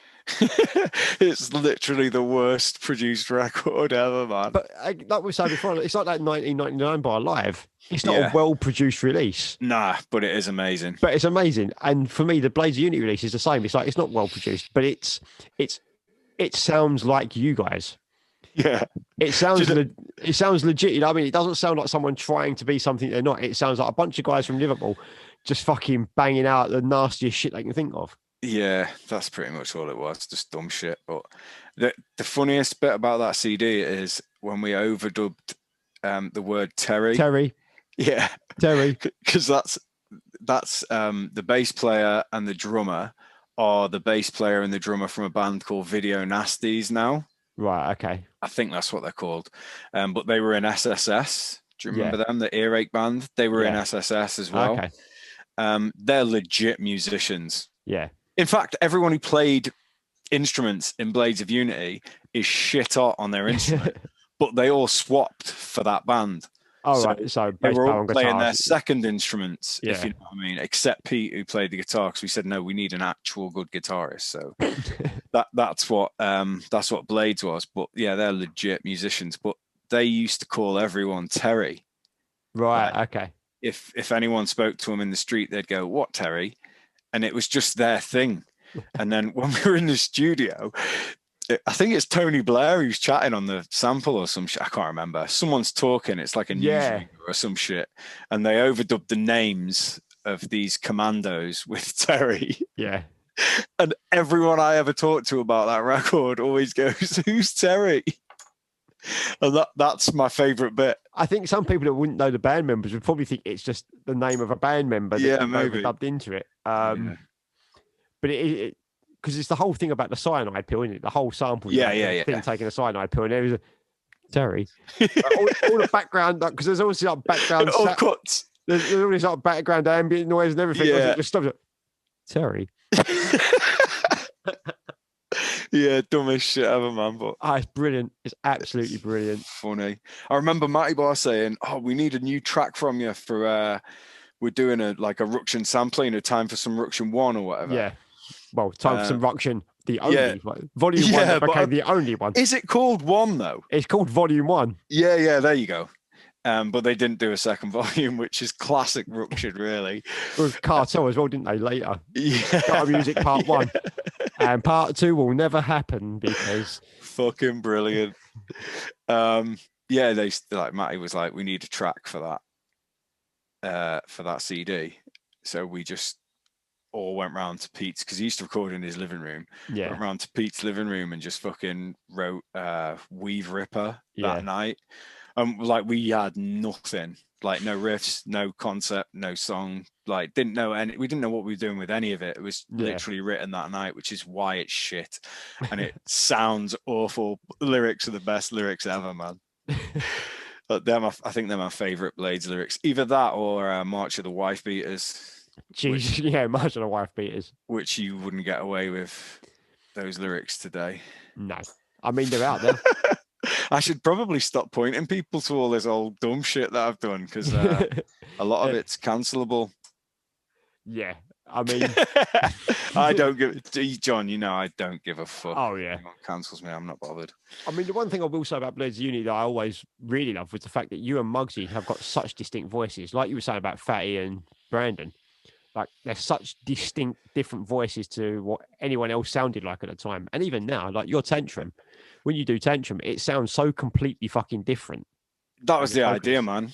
Like when Tim and I were talking about that, I said, I just don't want it to sound like anything else. Yeah. Like, obviously, we're playing guitar, bass, drums, and vocals, so it's going to sound like... it's going to have a sound. Yeah, but I said, I don't want the dynamics to be the same. I don't want the riffs to be the same. And he was like, do you want me to go fucking nuts with these riffs then?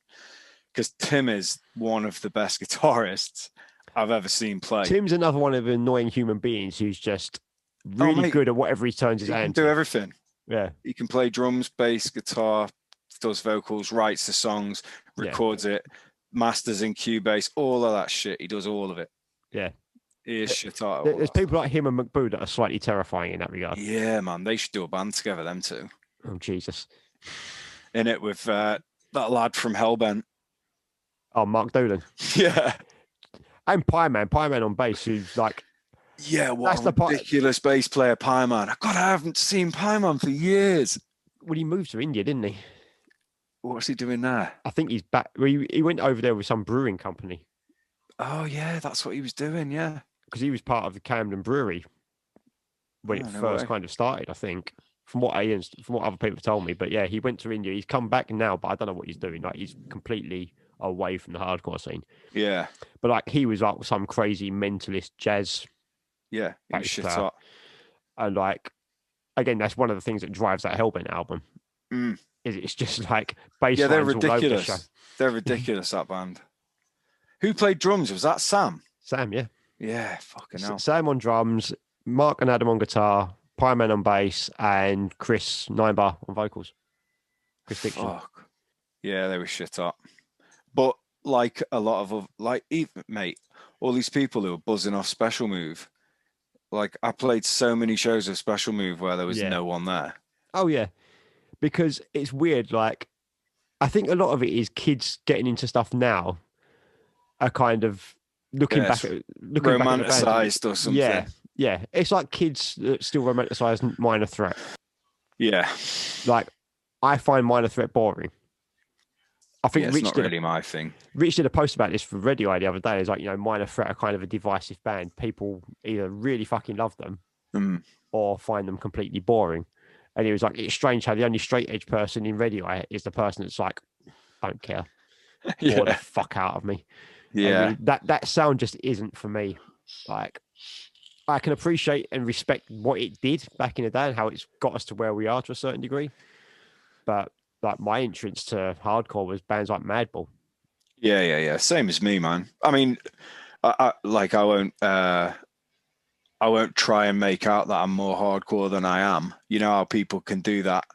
The first hardcore show I ever went to was Biohazard Dog Eat Dog Downset. Anyone who knows me knows this because it was so good, that show. Because I remember you saying, like, all these people say about Madball being the band that get them into hardcore, but for our generation, but you as Biohazard. Mate, that Punishment video. Yeah. Like, as soon as I saw that on Headbangers Ball, I just went, oh yeah, I liked Pantera, but this is me now. Yeah. Like, this is what I like now. And I literally turned away from metal for a good couple of years whilst I just got into hardcore. Yeah. I still listened to metal, but I didn't want to be a metal kid because there was a bit of a stigma where I was from if you're a metal kid. Yeah. I suppose there was everywhere, wasn't it? Just... Yeah, I mean, like, even like I came to hardcore through metal, same as a lot of people. Yeah. And you go to some hardcore shows, and because I've got long hair, people would look at me like, "What the fuck are you doing now?" I'm like, "Well, yeah, but I'm here because Madball are playing." You know, that's all I care about. Yeah. That show was people who I went to school with and college with came to that show who are not into metal or hardcore. Yeah. They only came because it was a big show in the town up the road, and we could walk to it from where we lived.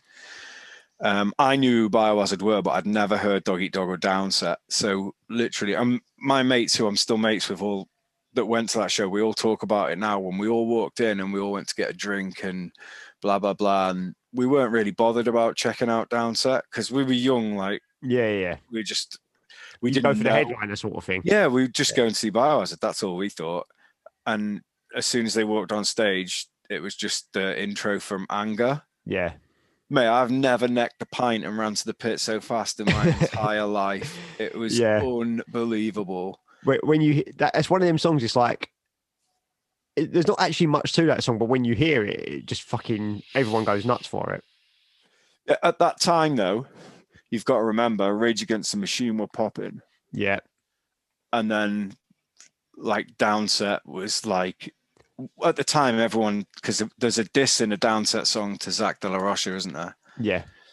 Fake motherfucker, never even seen a 9 or whatever. Yeah. When we read about that, we were like, oh, they're the real deal. And bro, the drummer at the time was a dude called Chris Lee. And I was chatting to him for about a good half an hour after the show, and he was really nice. And he was fucking showing us his bullet holes. Jesus. Now, bear in mind, like, now, like, I think that's dumb, like, that he was a gangbanger or whatever.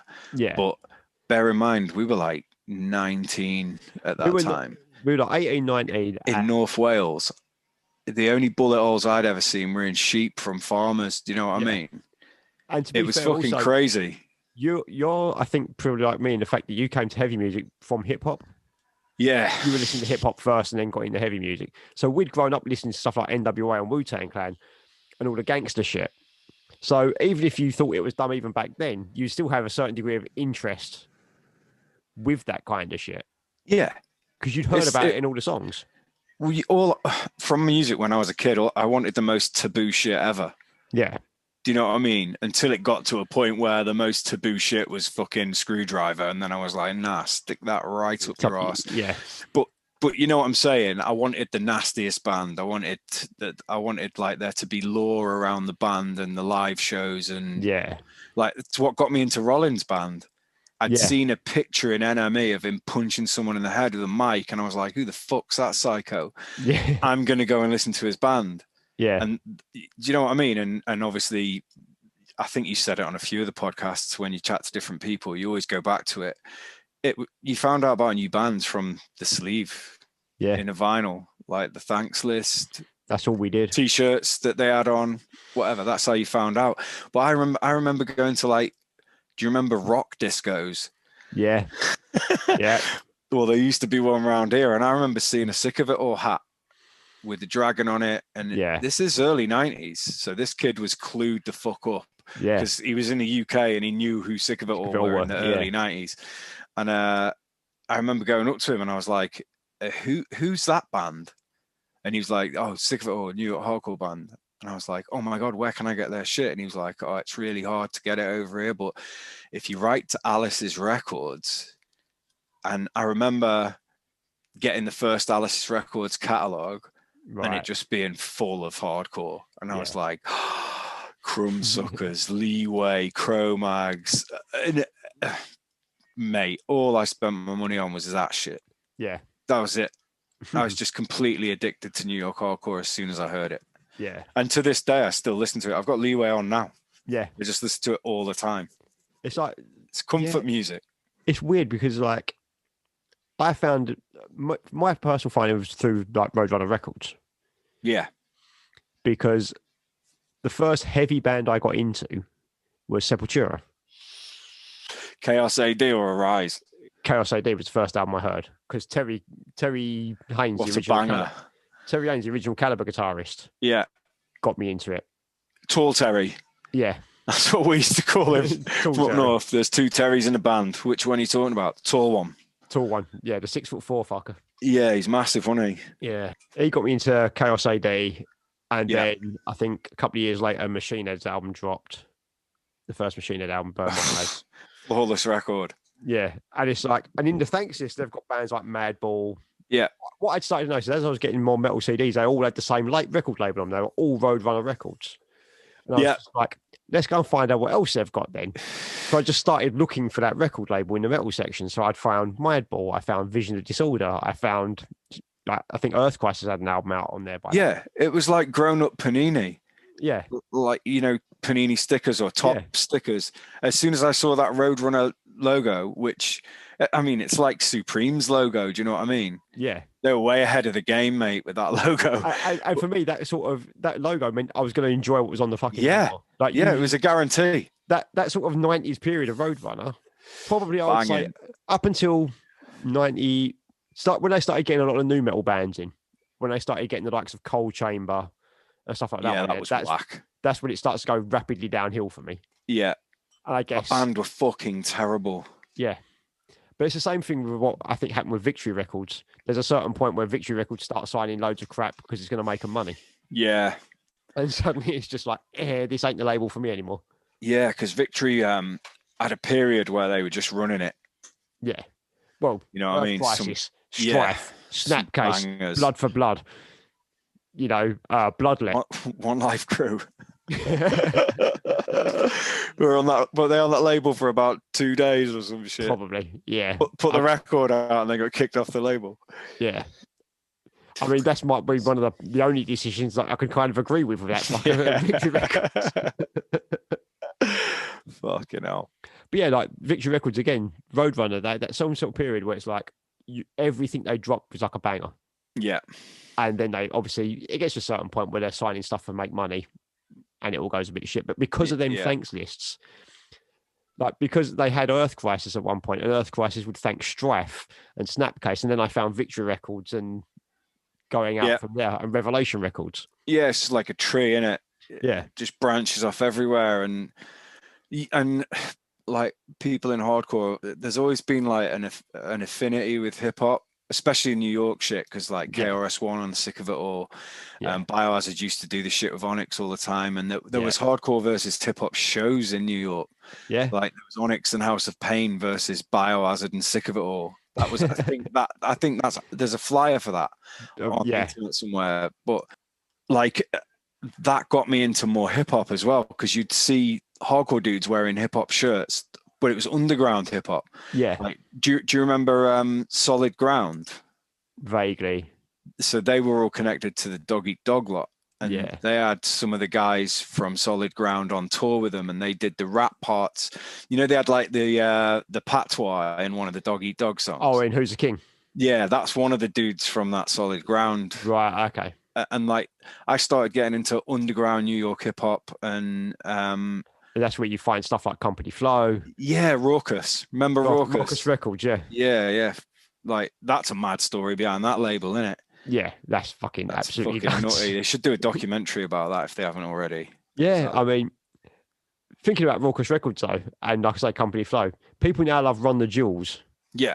And they're massive. Yeah. And I'm glad for LP that's become money for him. Yeah. Because I remember like Company Flow, and I remember him having fucking Def Jux label. Yeah. And all that shit, and being like, Jesus Christ, this guy's fucking incredible. Why aren't people listening to like his stuff? Yeah.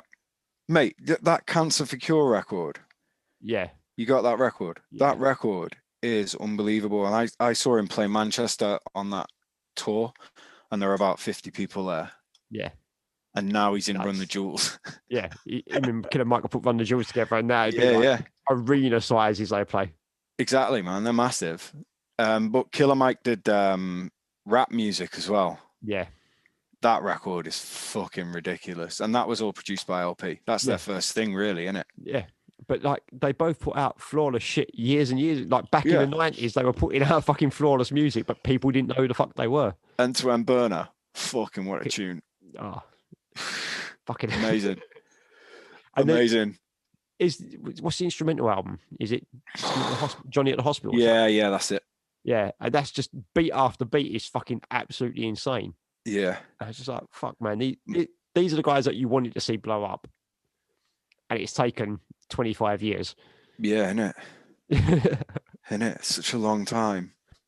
But yeah, all them connections with hardcore. I mean, the big thing for like heavy music hip hop crossover was that Judgment Night soundtrack. Hey, if a soundtrack ever outdid a film. Oh, the film is shit. I watched the film because of the soundtrack. Yeah, a bunch of us got together, rented it out on VHS and watched it. I was like, what is this shit? Yeah. Like, this is fucking awful. And every so often you'd catch one of the tracks in the background. Yeah, in the background, yeah. Yeah, the film was terrible. If people haven't seen that film, I urge you to watch it just because it's that shit. Because they go to a boxing fight. And they get lost. They get lost. And then Dennis Leary chases them around the fucking Tesco car park for an hour. Yeah, Dennis Leary's like the local gangster or some shit. Yeah. And he's got one of his henchmen is Everlast. Yeah. That's the only saving grace for that film, because I loved Everlast. And Dennis Leary wasn't that bad. Who are our heroes in that film? Who are those guys? Isn't it Emilio Estevez? Yeah. It is Emilio Estevez, and I think it's Cuba Gooding Jr. How shit is that? Fucking hell. Who cast that film? I mean, awful. It's fucking awful, but the soundtrack is just non-stop bangers. And it's basically, we're going to take a band from the hardcore or metal scene and a hip-hop act and go write a song together. Shit up, mate. And off you go. And you got Cypress Hill with Pearl Jam, which is one of a mix you never thought you'd ever hear. Yeah, it works, that tune. Yeah. Yeah, best tune on it. Booyah Tribe and Faith No More. Yeah, Another Body Murdered. The first three tracks are like Onyx and Biohazard. Yeah. Doing the theme tune by Judgment Night. Yeah. Another Body Murdered, Faith No More and the Booyah Tribe. And then you get Helmet and House of Pain just another victim. That's a banger. Like, Yeah, that is a banger. But I just look. It's because Mike Patton's on it, mate. Best vocalist ever, mate. I fucking love him. Oh, his vocals. I mean, it's weird because I don't really listen to Faith No More that much these days. But like his ability as a vocalist is incredible. Like all the different twists and turns he can take. Mate, he's unreal. I listen to the Real Thing a lot, and it's still fresh now. Yeah, I mean I can't say that about many records. No, but that record is just fucking incredible. I love it. I love King for a Day. See, I didn't even listen to that record. I love that album. I stopped at Angel Dust, and I know that's ignorant as fuck, and I know loads of people who love Faith No More who go, you need to listen to that later shit. It's really good. But those two records just define that band. Angel Dust is incredible. Yeah. But I do like King for a Day. It's got a few good songs on it. It's got a couple of my favourite songs on there. And then the one after, which I can't remember, which has got a lot more sort of keyboardy, almost pop type vibe to it. But it's got some incredible songs on it. I just think I like Jim Martin's like tones and like little. There's some nasty riffs on those records, mate. Angel Dust has got some ridiculous shit on it where you just like, what? Yeah. Ridiculous records, mate. They're just fucking. They're Desert Island Discs for me, mate. They're just one of them bands that define that 90s era. Yeah. When you think about alternative music in the 90s, obviously you got the big grunge stuff that was going on. Yeah, but a lot of that was contrived, wasn't it? Yeah. Do you know what I mean? So many of those bands came out that just sounded like one of the. Well, I don't want to hear them. I'll just listen to the one. Yeah. I'll listen to Nirvana. I'll listen to Alice in Chains. I'll listen to Soundgarden. I'll listen to Pearl Jam. Yeah. And a couple of others here and around it. But yeah, generally, a lot of it was. Well, the problem, I don't know if you've ever seen, there's a documentary called Hype. Came out in 96. I don't recall. And it's about the sort of Seattle scene. Oh, okay. And they're all saying, I mean, we got to a point where record labels were just descending on the town and looking for anything out. They didn't even care if it sounded like grunge at one point. They just wanted to slap signing buskers and shit. They just wanted to slap a label on the record saying from Seattle, the next big thing from Seattle. Yeah. And it would sell. Like they didn't give a shit what it was. And a lot of the people that were in the scene at the time were just like, this has gone too far. Yeah. This was supposed to be a bunch of mates fucking about, which is how they saw it. They saw themselves much like we think of us as in the hardcore scene. Yeah, yeah. A bunch of mates getting into a basement, playing some instruments, having a laugh. Yeah. They never expected it to become what it did. Yeah. Because at that time it was unprecedented. Yeah. Nirvana knocking Michael Jackson off the number one top in his billboards. That's something you'd never heard of happening. An independent band doing that. That was fucking crazy. And they were on tour when that happened, and they were in a van. Yeah. Because there's video footage of them finding out they've just knocked Michael Jackson off the top of the chart. Yeah. And they're in Europe somewhere, and they're just in a van. And they're like, "What the fuck?" They're like, and they're already being booked to play stadium tour. As soon as they get home, they've got to get ready for a stadium tour, and they're still on tour in a van, and they're like, they don't really know where they are in the world type thing. They're like, this is fucking nuts. I mean, all of them bands were completely unprepared. Yeah. For how big they were going to be. Like, can you imagine that had been us at that age? When we were their age and suddenly that had happened to our scene. Yeah. We'd be fucked. I know, mate. There'd be more than one or two suicides and fucking drug overdose. Most definitely. Because we'd have just been like, what? Mate, imagine running all that money just from writing fucking four chord songs. Do you know what I mean? Like, what you're doing in the studio, you've only got 4 chords to play. Yeah. Practice it 3 times, you're done, aren't you? Yeah. Like, pretty much everyone I know learned guitar by initially learning Nirvana songs. Never mind Tab. Yeah. And nicked it from HMV, learned it in about a week, and then I robbed the Blood Sugar Sex Magic bass tab. That was probably a different step up. Yeah, it was, mate. It was. I just remember always trying to learn Higher Power. Is it Higher Power? Yeah, the Stevie Wonder song. Yeah, Higher Ground. Higher Ground, that's it. I was talking about Higher Power earlier, that's why. The slap bass on that Flea does when they do it. Like, I don't really like Red Hot Chili Peppers, but I was learning bass, mate. So if you want to step up from fucking Chris Novoselic, It's probably Flea at the time. I could say Flea might be the biggest jump you could have made, though. Like, that's yeah, not a simple. possibly. You've gone from Christopher Research. Maybe you'd have found like Metallica in between or something like that. Oh no, I'd learned all that, mate. I was one of them Metallica kids that just had Metallica posters all over his wall, and that's all that was on the wall. Like, mate, I learned every Cliff Burton bass line. Like, Jesus. I was well into that shit. Love Metallica, loved them. I don't really like anything after the Black record or the Black album or whatever. Yeah. I don't like much on it. Do you know what I mean? There's one or two songs on there, but it's not as nasty as the four before it. No. So they're not thrash albums at that point. Not at all. They became something else on that record. They became massive, but yeah. They were always going to be massive. The last tour, that and Justice for All tour was a huge success. Yeah. But it's funny talking about Cliff Burton. It's one of the people we said to Carrie to go and watch. When Carrie's like, I want to start getting better at playing bass, like, go learn some Cliff Burton stuff from Metallica. Yeah. That will get you to a solid standard. Yeah. Did you get him a distortion pedal? He's already got all that shit. Oh, was he? Yeah, Carrie the fucking... Carrie's just like...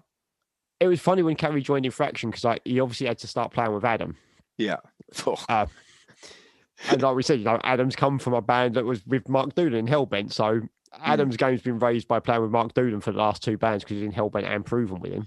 Yeah. And then like now he's writing his stuff with us, or he started writing Infraction stuff.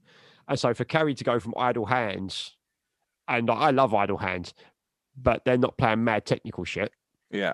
To then have to stand in a room with Adam and go like, what's that? What? He was just like, I need to spend time getting better. Yeah. Like he honestly, like everyone in that band has been like, we need to step up. And I was just like, yeah, I do too. Like I've got to try. It's like, if I'm expecting everyone else to do something, then I kind of have to figure out how do you make your life harder for yourself as a vocalist? Yeah. And for me, that was trying to sing. Because I've never sung an actual melodic note in my life until that last EP. Nah. And I was just like, we'll give it a shot. We'll see how it goes. I can do it in the car. Yeah, that's the thing. Like, I can sing along to a tune in the car, but like, I'm shit hot in the car, mate.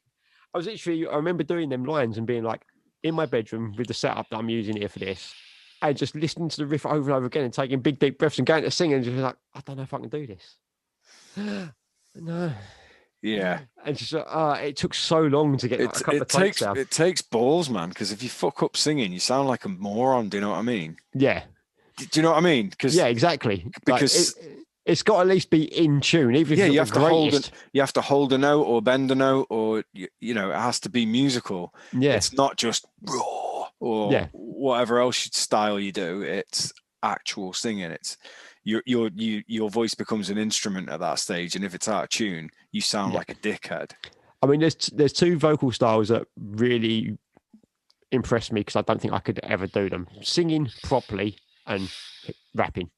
Because a proper MC, the breathing techniques and shit like that you have to know. Yeah. Like that's some next level shit. Like I put up that track that Dizzy and Ocean Wisdom did recently. I've not heard any of the new Ocean Wisdom stuff. I feel like he's fell off now. He's left High Focus. I mean, the stuff that the few tracks he's done with Dizzy are incredible. Yeah, but it sounds like he's trying to be Dizzy though. To a certain degree. Not with his style. I'm not saying that, but he's following that path where he wants pop songs as opposed to. I mean, look, that's the dream for any rapper, and it's to make loads of money. So I'm not going to fucking hate it. But the pace at which them two go at. Yeah, for real. They're both amazing. You're just like, and I think he did a track with P Money as well. Right. And there's a track with P Money where as they go along it, they're getting faster and faster and faster and faster to the point where you're just like, do you even draw breath at that last verse? Like, do you just go and just fucking go for like 32 bars or whatever it is at that point? It's just like, this is insane. Yeah. He is very good at that double time stuff though. But back in the day, Buster, people like Buster Rhymes and shit like that. Yeah, mate. Fucking incredible. Fushnikins. Twister. Ridiculous. Like, you just go, I don't get how you do that. I literally do not understand how you do it. So That's me. I've always said that the stuff that I literally know that there's no possible way I'll do, that's the stuff I find massively impressive. I can't draw for shit. So when I see someone produce even remotely decent artwork, I'm like, that looks incredible to me because I have no fucking talent in that regard. Yeah. But vocal shouting, I can do that all day. Like that's what I've done for like my entire musical career. Yeah, shout angrily into a mic. Yeah, it's not by design. It's just all I can do. Yeah, literally. I found hardcore. I make hardcore because it's literally the only thing I can do. Yeah, I don't know. You could do if you can do hardcore well, you can do metal. That's the thing. I can't do the sort of screamy screech vocals. Yeah, you have to sound a bit more like a monster. Yeah, I can't do that like, either. You can do it for like I maybe literally shout. I do 4 lines and I'm like, that hurts. Yeah, like I have no idea how Tim does it. Like he has to warm his voice up for about an hour before a show. That's mad. Otherwise, it like his voice will just disappear. Yeah, it doesn't always happen. And like after because we've done 2 weeks as a stint, and by the end of it, he was smashing it. Like, because his voice just kind of gets used to doing it. Yeah, Joey Drake, Split Knuckle. Like he struggles with his voice after 3 or 4 shows because his range is mental in those songs. Do you know what I mean? Oh, he does fast rap bits. Oh, really? I was literally about to bring it back when you were talking about it because like he sings.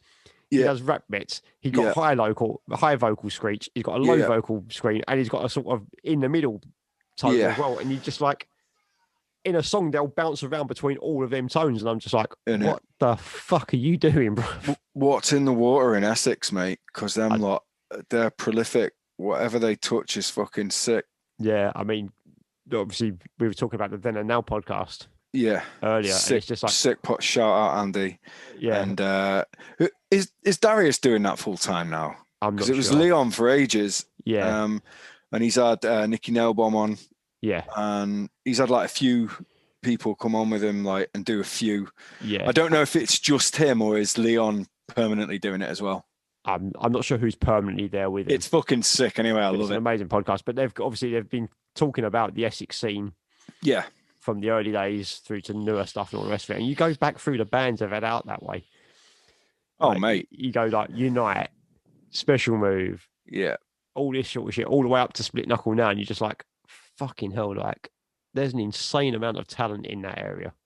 Yeah, ridiculous. Much as a Londoner, I hate to admit it, because fuck Essex. Well, I've worked out there for a bit when I was at Stansted. That's that way, innit? Yeah. Yeah, it's a mad place.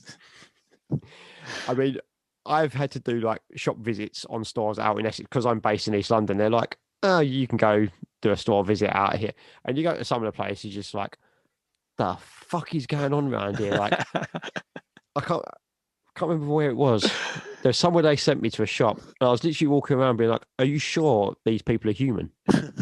Like, because they don't act it, they're just like, you expect them to have like 6 fingers and 6 toes. Bro, it reminded me of Liverpool. just because like all the girls are dressed up to the nines and there's just loads of lads on steroids. Yeah. It's fucking mental. That's what it reminded me of when I was there. Anyway, what were we talking about? Liverpool's a mental city. Yeah, Liverpool's fucking nuts, mate. I love it, but like I'm not from Liverpool. No, everyone knows you as a Scouse, but you're not. Yeah, not at all. No, Scousers would call me a wool. Yeah. Because I live over the water. But yeah, I just spent a lot of time there. But anyway, we're talking about Split Knuckle. Fucking hell. Those lot. Mate, that shit they've just done on the Coming Strife, that Sepultura cover. Oh, Jesus, yeah. Have you heard their split with, I can't remember the name of the US band. They've just not. I know what you're on about. Yeah. Yeah, I have, yeah. And the track's on that, and I'm just like, for fuck's sake, like, can you stop? I haven't digested that properly yet, because I have to listen to shit loads and loads of times. You know what I mean? Before I know if I know if I love it or not. But everything they do is incredible, man. That last EP has, what's the final track's like 10, 15 minutes long, isn't it? That's hang on, I know the name of this. Oh, shit with song names. Disclosure, that's it, yeah. But with SKC in the spelling. Yeah. I've messaged all of them in that band about that tune. It's ridiculous. It's fucking incredible. because the thing is, it's like 10, 15 minutes long, but it never gets boring. It never settles down into one thing and just does that for a long period of time. It just keeps changing and doing what it does. And then you go, oh, that's over. That doesn't feel like it was as long as it actually is, sort of thing, because it just keeps going. It's relentless, that song. It's like, fucking hell, like. I know. I don't even know how you write a song that long. I think they kind of set out to do it, didn't they? Yeah. They're like, we want to do a 10-minute song or whatever. But I spoke to Joey about it, and he was basically like saying, when you get to that point in the set, they're going, the promoter's going to you, one more song. He was like, yeah, that's what we want. He's like, okay, one more song, all right. It's 10 minutes for you fucker. Yeah, shit hot. I was going to say about the guitar playing on Raiden, the acoustic guitar on the Devil's Handprint, mate. Yeah. I listen to that all the time and just skip it back to the start of the guitar all the time. The songs are incredible too, but that acoustic guitar is fucking amazing. Is his name Ant? I think so, yeah. I'm terrible with names. I think it was the last Then and Now podcast that he was on. Right, okay. He was on a recent one anyway. And like he has been playing guitar professionally, hasn't he, for years, like a number of years, and he is shit up. But you can tell when you listen to that record. It's one of them things when someone picks up an acoustic guitar, that is generally when you can tell whether they're a real guitarist, like, or not. Normally when someone picks an acoustic up, I just want to go, put it down, you cunt. Yeah. I mean, but if he picked it up and played it, I'd just sit there and fucking be in awe. Yeah. Normally if someone picks up an acoustic guitar and they start banging out Oasis songs, that's why. Oh, mate. And you're just like, I don't need to be a Wonderwall for the 10 billionth time. Fuck yeah, no. Thank you very much. As much as that was the song of like that came out the year I left secondary school. Were you feeling that down there? Yeah, that was massive down here. And I really liked them first two albums at the time. I still do think they've got some good songs on them. They were on Creation Records, right? Yeah. Like Bob Mould was on that with Sugar. Yeah. Because I remember that whole time was when NME was massive and alternative music was just blasting, wasn't it? It was everywhere. Yeah. I remember them coming out. They played the Tivoli in Buckley, which is the first video they ever did, is that show in the Tiv in Buckley, which is where I saw Biohazard and Dog Eat Dog. It's a small world. That's where Oasis recorded that video that blew them up. Yeah. It's unbelievable how big they got with Beatles riffs. It's funny because I think What's the Story was 25 years old last year, and there was a couple of like little YouTube documentaries and that they were doing for it. Yeah. And someone was saying to him like, "Oh, well, to know like, oh, you've been accused of ripping off like other bands' riffs." And he was like, "I openly admitted it." It's like I never hid the fact I was ripping. If someone asked me the question, I was like, "Yeah, of course I did. It's a good riff. Why wouldn't I?" Yeah. It was just like Yeah. Like, he was like, his opinion was like, "There's only 12 notes, and they've all been played in every conceivable order at some point." So. Yeah, he has blatantly ripped riffs off though, hasn't he? Oh yeah, I mean like the first album's got fucking T-Rex. Yeah. And God knows what else on it. It's just as bad as Enter Sandman. Yeah. Like, how the fuck did they get away with that? Well, what was the other one? Audio Slave, when they first come out, their first single is a rip-off of a Pantera song. I didn't know that. I think the opening riff to, what was the first single? Cochise? I think it's like something called Cochise. But right. I think it's the same riff as 5 Minutes Alone. That's yeah, I don't really like that song. I don't know why. I don't like Pantera. It's as well. Oh yeah, you hate them, don't you? Yeah, I've always hated Pantera, and I couldn't tell you why. It's just is what it is, isn't it? It's what you're into and what you're not. Do you know what's really annoying? Is I've bought most of their albums or stolen from H&V most of their albums at some point. Yeah, because, like there must be something I'm missing. Yeah, I know what you mean. People I know like that band, who generally my musical tastes are on exact same line with. Yeah. And I just like, I don't get it. So I'd go back and listen and get to see it's like, what the fuck is it? Am I like tone deaf? Is there something wrong here? Because I don't get this band. And I still don't. Like the only song I really like is Drag the Water. Is that a later song? That's on Great Southern Trendkill. Yes, the opening song of Great Southern Trendkill. That's the only song I really like. But everything else is just shit. And now it's funny because obviously the whole thing about... I thought you were going to say because they're dead. Now it's funny because they're dead. Even I'm not that much of a callous cunt. Jesus. I was going to say with the whole white power thing, the fucking. Oh yeah, that was fucking. And then suddenly, loads of hardcore kids that I know for a fact have said in previous things, I love Pantera, I love Pantera. Suddenly, I've always hated them. I've always hated them. I was like, don't lie. Like, it's okay to say you're not responsible for him. Yeah, you could go like, yeah, fucking, I still like this shit. Yeah. Like, no one's gonna say, "Oh, you're a racist" if you like them. Yeah. You're gonna say you like the music you liked at the time. You didn't know the guy was a fucking prick. Yeah, you probably could have figured it out though. Yeah, I mean, they used to have a lot of fucking Confederate flags. Yeah, on stage. Yeah, and isn't one of Dime's guitars a Confederate flag? It is. Yeah, yeah. I know one of his. I'm pretty sure one of his good. He just doesn't. He didn't strike me as the type of person that would harbour those feelings personally. But Phil, I think, was a bit of a knob, isn't he? So yeah, I mean, he's rumoured to have said some dodgy shit to some people that have never like tried to cancel him or whatever. But then when he did that, loads of people came out of the woodwork and were like, "Yeah, he said sketchy shit to me." Yeah, it's the age we live in now, though. Like, you know, yeah, of course it is. Back then, people wouldn't have had necessarily. Everyone's got a phone now with a camera on it, and they're filming shit. Yeah. Back when he probably said sketchy shit in the 90s, and that wasn't even an option. Yeah. You know, so you're doing their word against yours. Now you've got video footage of him saying shit, and it's just like, oh, okay. Yeah. I don't know. He's come out and tried to defend it and saying they were talking about some bottle of booze or some wine. Shit. Yeah, some bottle of wine. Shut up, you div. Yeah. I remember seeing footage of him on the Vulgar Display of Power tour, and he was talking about how rap music was responsible for this, that, and the other. Right, yeah. And it should be boycotted, you know, because of gangster rap and whatever. Yeah. And he was saying, we always get the bad rap, but it's really that music and blah, blah. And I was just like, fucking shut up, you knobhead. You can't say that metal gets the bad rap when you think like NWA were on the FBI's most wanted list. Innit? It's just getting arrested at shows and shit. Like, they got told if they ever played Fuck the Police Live, they'd get arrested. And they just went, and went and fucking done it anyway. And then had to pretty much run off stage. The law about that is, when Body Count did that, you know, because of Cop Killer. Yeah. Body Count were on that same list. Yeah. Ice-T was persecuted, wasn't he, at the time? Yeah. And he got arrested. Was it at Lollapalooza when they did that song? I think it was Lollapalooza, yeah. And he got arrested and the police took him away. And 2 other members of Body Count got arrested as well.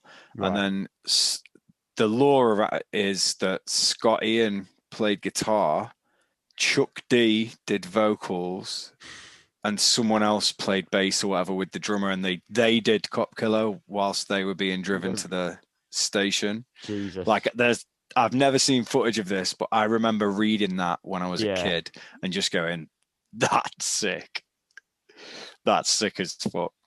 Yeah, them old hip hop heads, them sort of gangster rap guys from back then. I'm sure 90% of them were nuts. Yeah, I mean, none more so probably than ODB. Yeah, an Eazy-E. Yeah, a legitimate crack dealer. Yeah.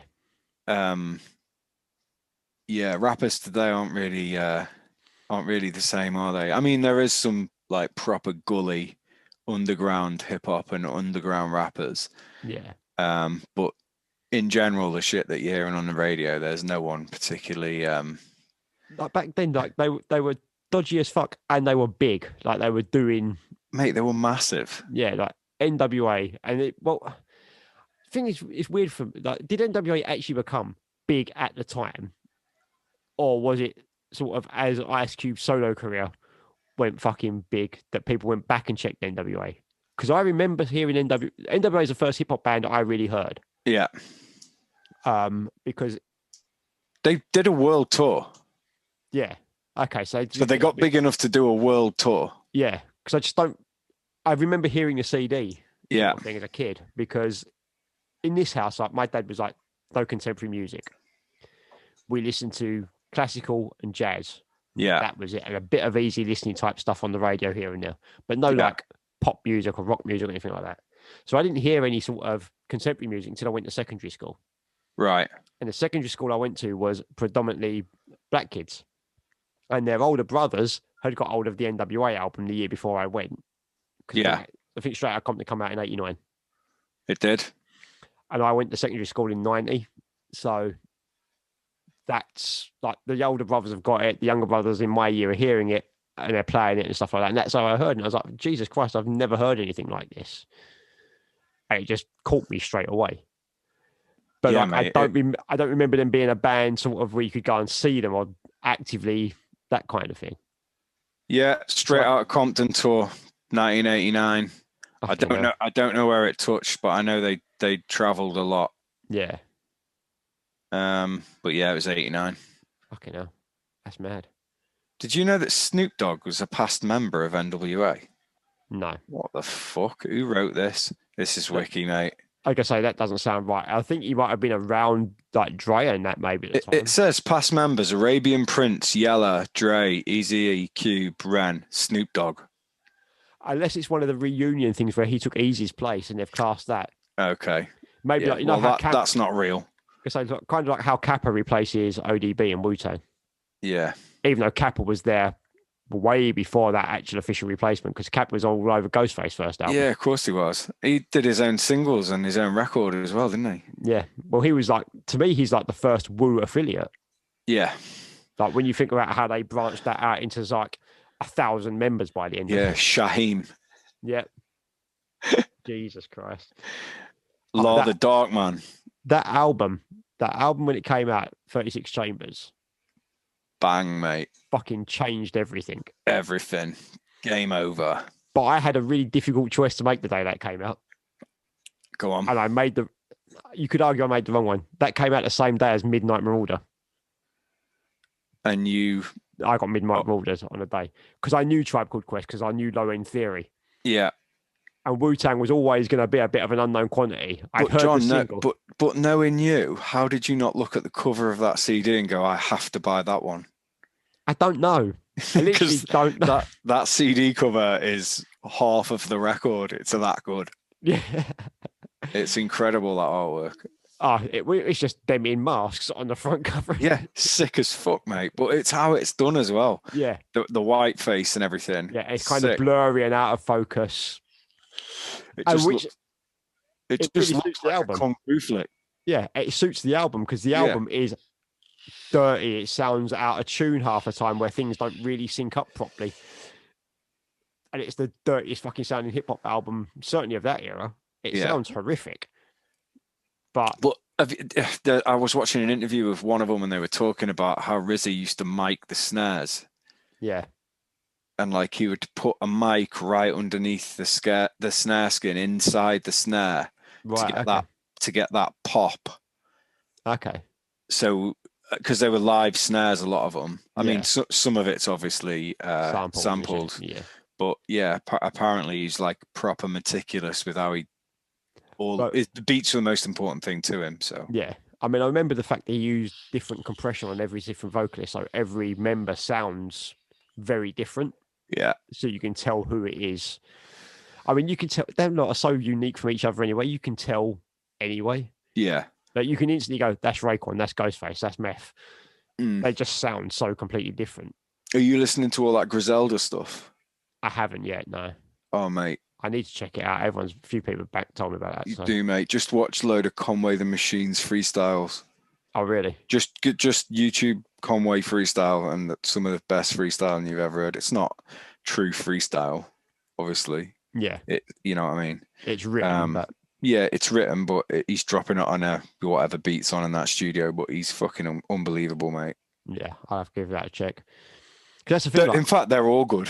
Everyone in Griselda is really good. It's one of them things where I've not found much in the way of newer hip hop these days. Like, it just doesn't seem. Either it's not coming across like the stuff I'm listening to, or it's just not there. I don't know. I don't know whether there's just a genuine lack of good hip hop these days. Or it's definitely out there, man. There's loads of good UK shit. Have you heard of Split Profits? I've heard the name, but again, not got to check. From Bristol, mate. They're ridiculous. They're well good. Proper boom bap shit. Oh, nice. Yeah, it's good. Four Owls, all that high focus stuff's really good. Blah Records from, I don't know where Blah's from. They're all over the place, but it's Lee Scott from. He's not from Liverpool. Everyone thinks he's from Liverpool, but he's from Runcorn. Okay. Sunny Runny, which is just like it's near Speak. Yeah. In Liverpool, but it's not Liverpool. He's from there. Like their output this year has just been incredible, mate. They've put so many records out. Yeah, really good, man.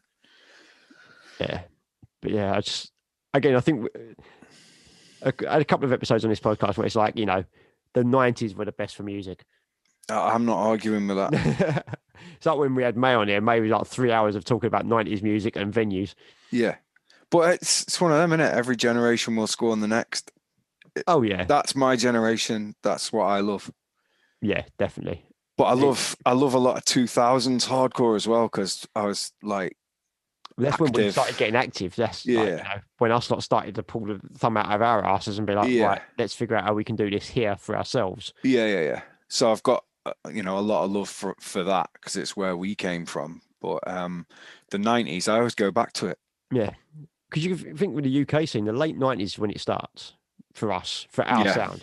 I mean, I know there are bands. What's Knuckle Dust? 96. 96 is Knuckle Dust, and that's where I think of the start of it. And I know there are people that would argue there's bands before that, and etc. But on a personal level, I see them as the start of the sound that I love in the UK. Yeah.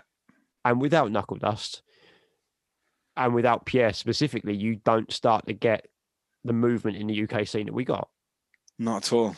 You know, and Stamping Ground equally. Yeah, Ian Glasper and Stamping Ground. Yeah, doing what they did with Blackfish Records and things like that. Blackfish and Ruction were, for me, very instrumental in like absolutely getting into UK hardcore. Even on a personal level, when I met Glasper, he how do I put this? Like all the barriers that I thought would be there with trying to get involved in the UK scene, he just removed them straight away. Yeah. He's just proper amiable guy, no fucking ego.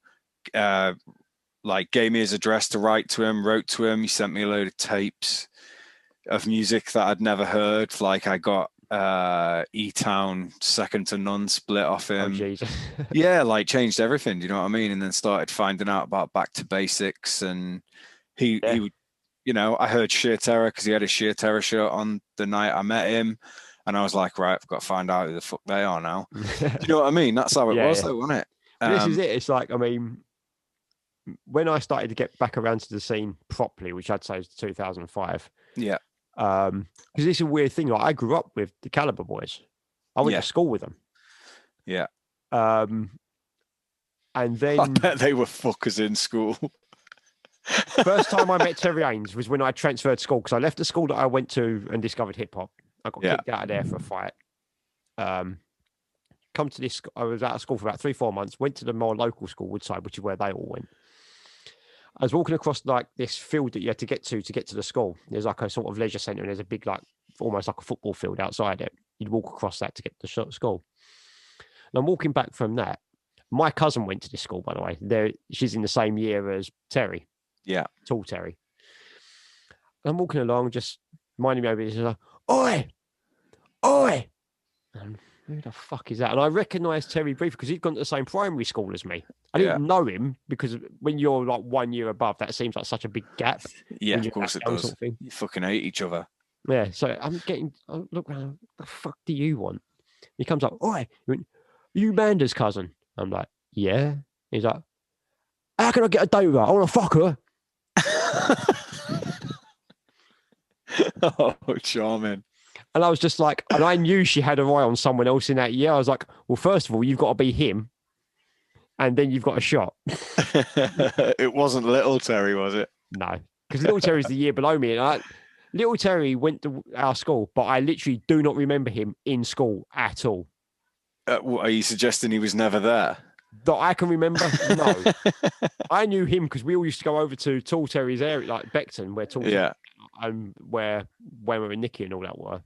But I didn't know Wemmer, Nicky, or Ray back then. I knew Terry and all the rest of it.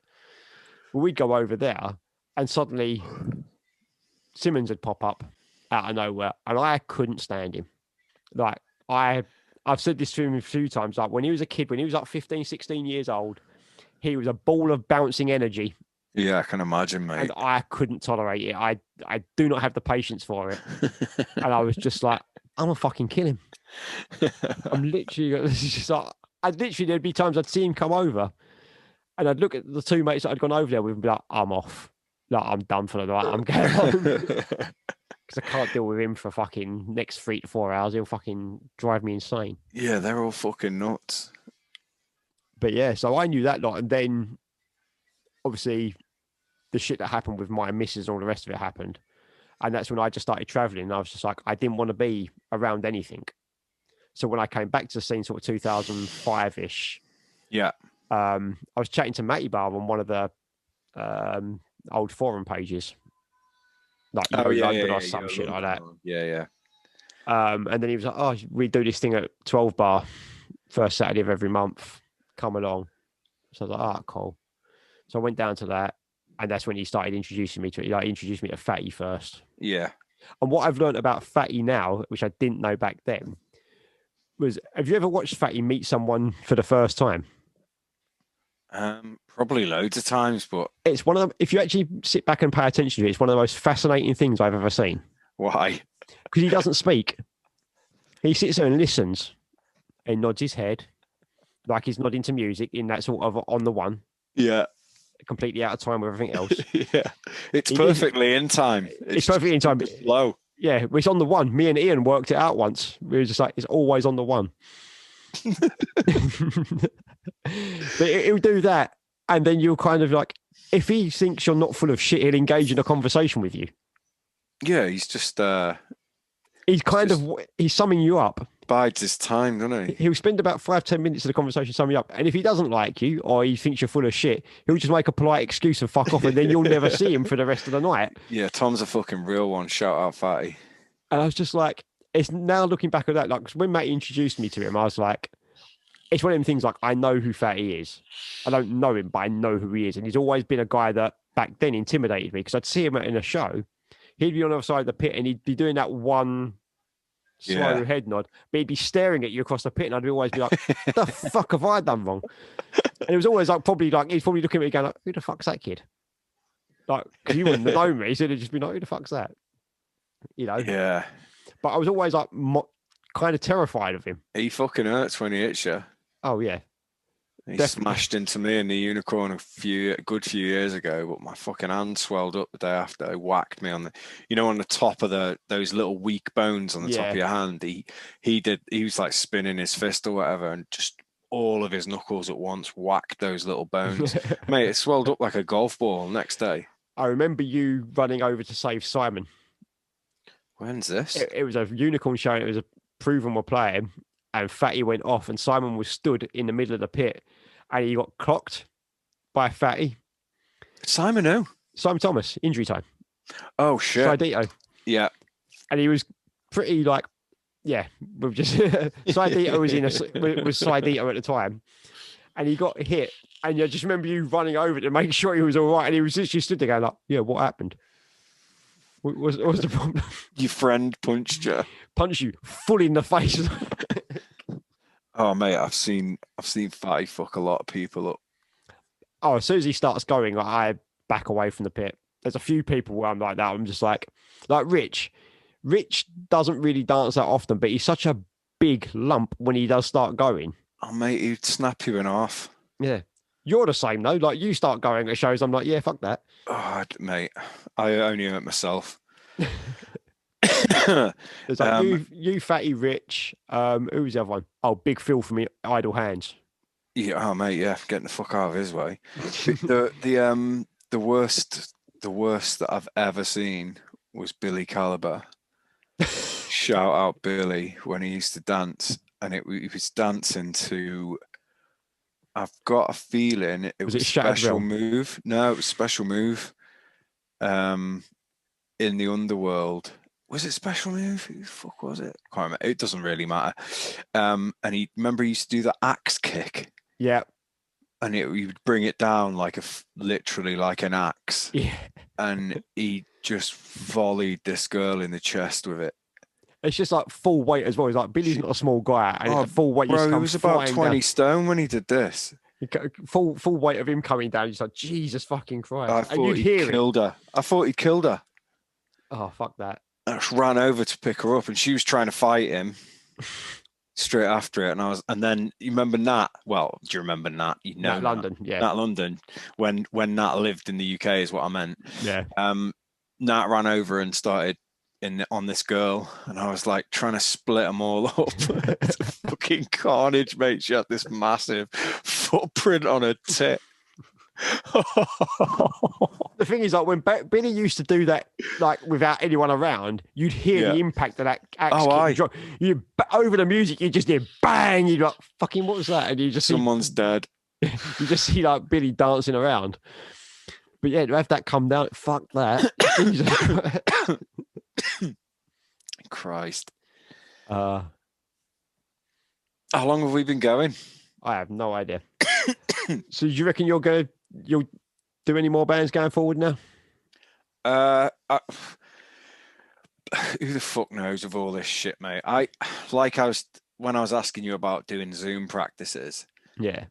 I would not be interested in that. No. I started playing because I like playing live. I like the practice room is sick as fuck. Enjoy that more than shows most of the time. Yeah. But this bedroom playing, not interested. Like I haven't played the guitar since the last Cold Hard Truth show I played. Right. Which was February. Okay, so was that the tour you did with Enemy Mine? It's nearly a year. I think I've picked it up and I've played like a couple of riffs or whatever, and I've restrung a guitar, and I've learned some old Metallica acoustic stuff because I want to play acoustic. Yeah. But I couldn't be asked doing like a remote band. Yeah. And the annoying thing is, there's a few people who've written music, sent me the tunes, and said, "Do some vocals to this," and I haven't even listened to it. And they're not shit songs. They're really good. They should go to someone who can be asked, and I can't right now. So it's just one of them, innit? I just want to get through this bullshit, mate, and reset. Yeah. And then figure out what we do from there. Yeah, get back into a bit of a routine. If shows can start happening, go to some shows, and I'm not bothered about right. I hope everyone else is being creative, but I can't. Don't give a fuck, mate. Yeah, I think a few people. I mean, obviously, like you're saying, like some of the people we know, like obviously Pierre's just done that Ballstall thing. Yeah, that is sick. It's fucking amazing. I had no idea that it was Nick Barker on drums. So when I first heard about that, I was like, Nick Barker, like, because you just think Dimmu Borgir, Break the Filth, Ruggiero. I was just like, Lockup's the band that I don't think a lot of people know about, but the first two albums I've got of that, and they are fucking amazing. Mate, he is brutal. And he is on this stuff. Yeah. But I was just like, Pierre was like, oh yeah, like the guys hit me up for doing it. And I was just like, that's insane. Like, because when you think of Pierre being in a band in hardcore scene, he's your draw. Yeah. He's the people that people could go, oh, I recognise Pierre. Yeah. But in this, it's going out to a different audience because a lot of people are going to go like, oh, Nick Barker's doing something different. Let's check out what that is. And obviously, it's shit talk because it'll bring focus to Ruction and Knuckle Dust and all the associated bands. And the thing is, like, here's what if you like Nick Barker's other more metallic bands, you're gonna like Bund 'Em Out. Yeah. Like, and if you don't, there's something clearly wrong with you. Yeah, it's a power move, man. It's clever. It's good. Yeah, the band are amazing. Simple as that. I mean, the track that I know is obviously the one that's gone out on the video. And it's fucking banging. And if the rest of the tracks sound like that, then it's a good, proper hardcore album. Or EP or whatever the fuck it is. It's like 6 tracks. So. Smash it, mate. But I think, brilliant. I've seen a fair few people trying to be creative in lockdown. And, you know, we've seen a lot of stuff come out of it. You know, I've seen a bunch of zines start up. Yeah, I've got a load here. Shout out Nathan. Nate Touchdown, I call him, but it was Kanan and all that shit. Yeah, I didn't mean shit like that. He's done so many fucking bands, mate. I can't list them all. He sent me all of his all of them Trap Nerves. Oh right, yeah. I've only read the first part of that one, but it's good. No, it's good. I'm well into it. I think Andy Baz has said it a few times on Then and Now, like he's never been into vinyl or whatever, but actually having things in your hand is good again, because you can't fucking go anywhere or do anything. No. So getting things to read is actually good again. Getting things to read, getting things through the post. Yeah, it feels like something's happening for the day. He's like, I've got something to look forward to. I've got a parcel coming today. Yeah, exactly. Mate, the best day out I've had in about a year is to B&M. Do you know what I mean? That's what life is right now. I'm gonna go to Home Bargain. That's exciting, isn't it? Fucking hell. Christ. Yeah. I've never been one to go for a drive. You know, people who go for a drive. Yeah. Like I don't really get that. No. But I have. I've been for a drive because you just need to get out your house. Yeah. Like, otherwise you just spin your wheels in your house and go mad. Yeah. And like obviously if the busies pull you over, you're just like, I'm going food shopping, because that's the only thing you're allowed to do. Yeah. Or exit, which you can't do in the car, but exercise. Yeah. And you're allowed an hour outside to go for a jog. I fucking hate running. Yeah. I do it, but I fucking hate out, mate. I do it because it's the only way I'll keep the cardio up for other shit. Yeah. It's so hard to get motivated though. Like, that's one thing I do fear about shows coming back. I won't have the fucking cardio about full set and I'll just collapse in a heap on the floor. Yeah, you're going to have loads of practices, mate. I'll just be in a heap on the floor going, get me an ambulance, please. Oh, mate, I remember the first Tantrum show we did. And we'd practiced, and at practice, I don't go full pelt at practice because I literally shout. I'm a throat singer. Yeah. I remember doing the practice and I was doing it about 60-70%. And then the first show we did, at the end of the set, which I just about got through, I said to Tim, what the fuck were we thinking when we wrote that many words into the songs? Like, it's got 3 times the amount of lyrics it needs in 2 or 3 of the songs. Like, there's so much to do that you can't really enjoy being on stage. Like, and like, I like being an idiot. Do you know what I mean? Jumping about and whatever. And there's too many vocals. I couldn't possibly move about and do it all. This is what I had to learn with infraction writing, because obviously most of my bands prior to that had been 1 or 2. I've been 2 or 3 vocalists.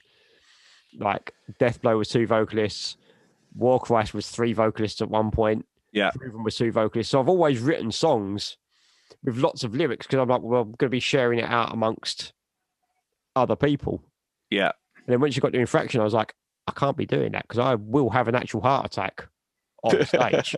Like I did at the last Proven show. I came off the stage at Proven for the last Proven show and collapsed outside. You're joking?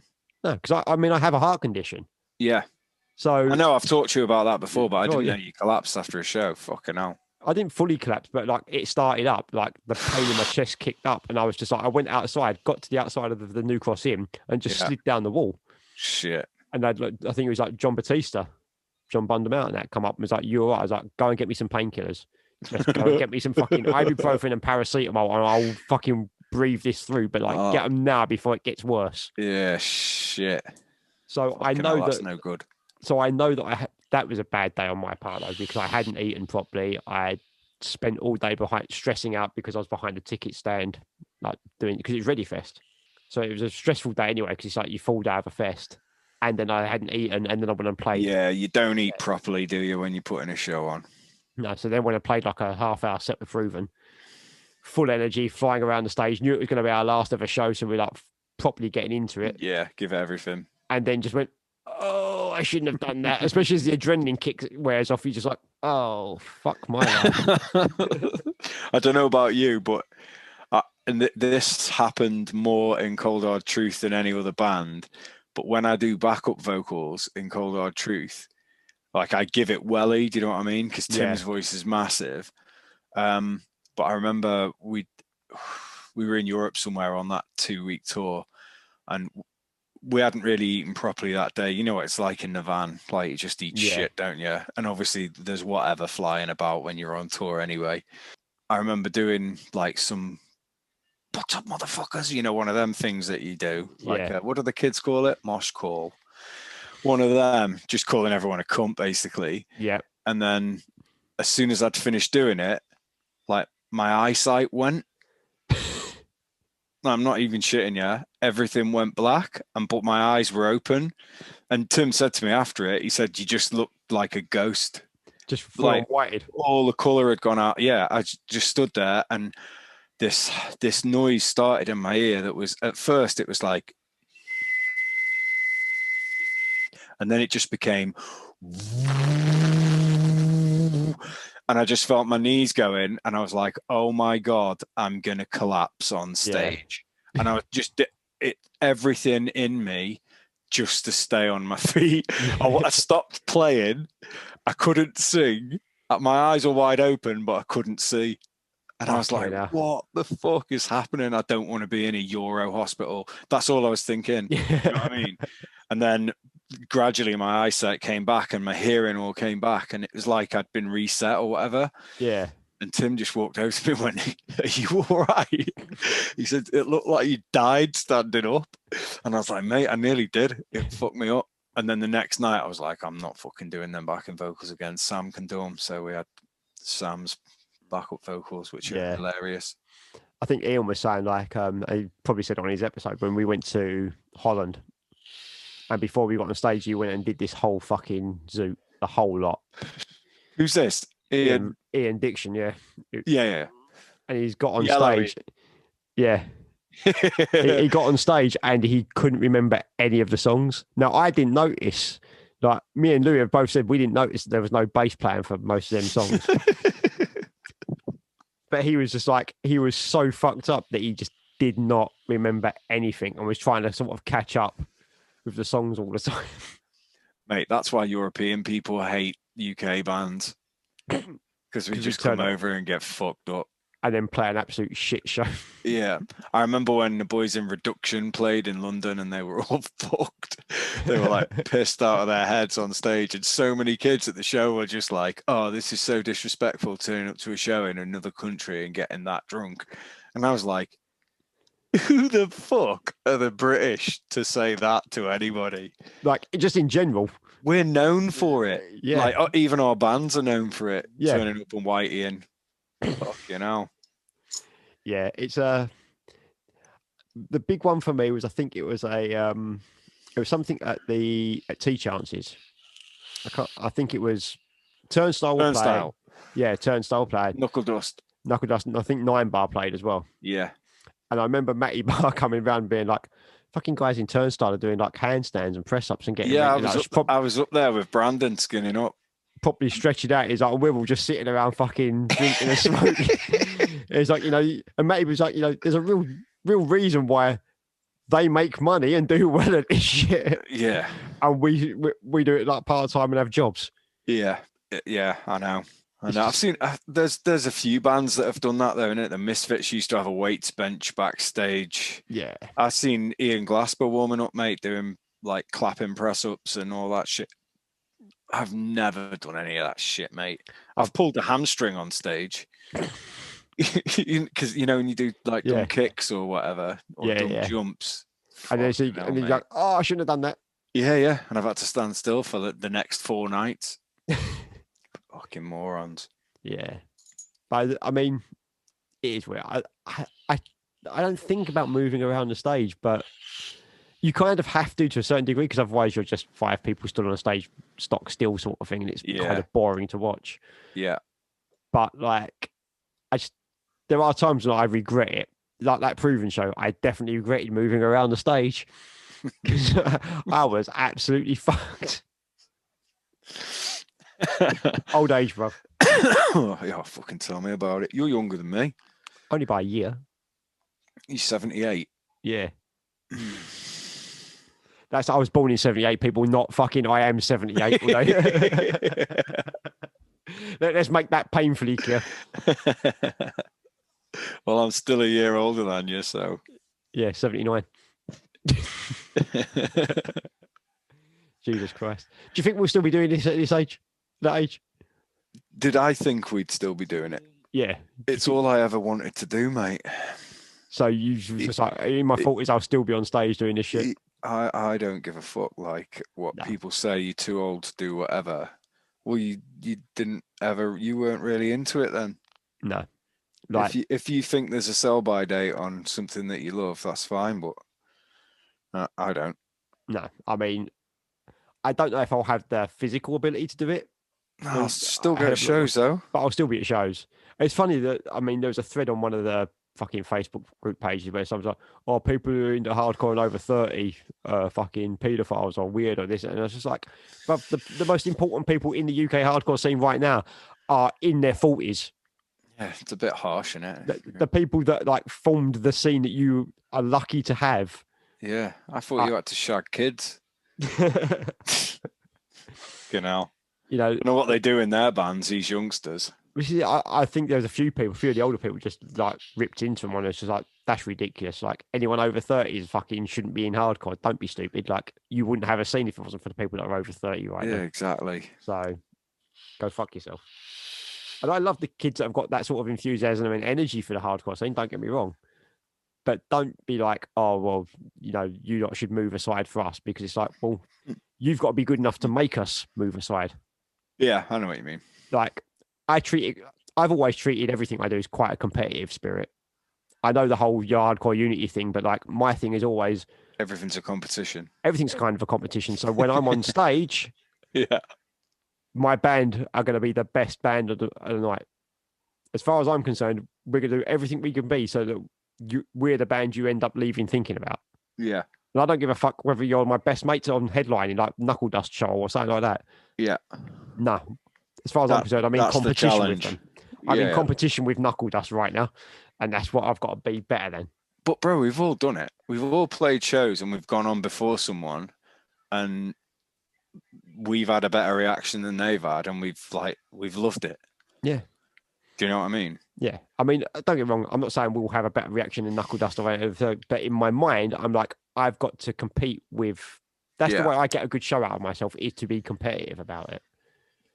Yeah, it's Tim's exactly the same. Yeah. Like, wants to sound the best. If you've ever seen us play, when you've seen us play, at the start of every Cold Hard Truth set, you'll notice that we always go through triplets on the drums, just dig-a-ding, dig-a-ding, dig-a-ding, dig-a-ding, dig-a-ding for 3 or 4 minutes. Yeah. And Tim just stands out front and levels everything with the sound guy, and he won't play until we've done that, unless it's, one of them where you go on stage and they're like, you've got 12 minutes. Yeah. One of them shows. If we've got a proper set time, we'll do that for 4 minutes just to get the sound right. Yeah. And that's fine, because you want to sound good. Yeah.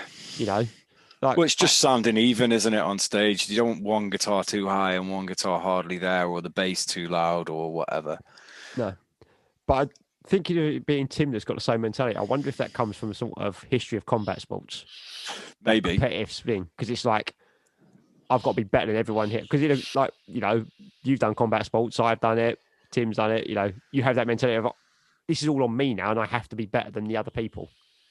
I think that comes from that. Yeah. Anyone that's probably taken part in any kind of sport at any kind of level will have that competitive streak in them. Yeah, he's like that with everything. Yeah. Literally everything. I am. It's terrible. Because it fucking drives you insane sometimes. Yeah, I bet it does. Because you're constantly like thinking, well, my podcast has got to be better than these podcasts. My music's got to be better than my show. Like, you've always got to be like, I've got to be better than these people. And it's just like, it's impossible. Like, you're chasing an impossibility all the time. Yeah. But it does make you fucked your podcast up by having me on it, mate. It's fucked up. It was fucked up. We had Gino on it. First guest we had on, we started talking about trains. Gino's good on podcasts, mate, because I can listen to him chat shit all day. He's brilliant. I mean, he is, that thing he said on mine was like, I looked up to game show hosts. Yeah. That's what's made him such a good entertainer. Yeah, he is good. And he can chat shit for hours and make it sound interesting. Yeah. I'm relying on guests to do that. He's passionate though, isn't he? Do you know what I mean? Yeah. And on a lot of things as well. People don't, especially like things like politics and that, people don't realise. I don't think a lot of people realise how smart he is. Like, he's proper drilled down and proper like on it with a lot of subjects. Yeah. I've read quite a lot of his stuff that he's posted. Yeah. Like, he knows his shit inside out, back to front. It's like, I mean, another one of our friends, Rocky, like the amount of shit that he knows, like history and stuff like that, and he's really like drilled down it and understands everything about it. A lot of stuff, you're just like, Jesus Christ, like you meet him at a show, you wouldn't necessarily put them two things together, sort of thing. He's like into the machines of war, isn't he? Yeah. Yeah, he's not into the politics of the side of it so much. He's more like the engineering of it. Yeah, like tanks and planes and shit. Yeah, and even the engineering behind the guns and shit like that. Yeah, well into it. But he's been posting that shit for years. Yeah, but then you have a conversation with him at a show, and you'd never get that from him at all. Nah.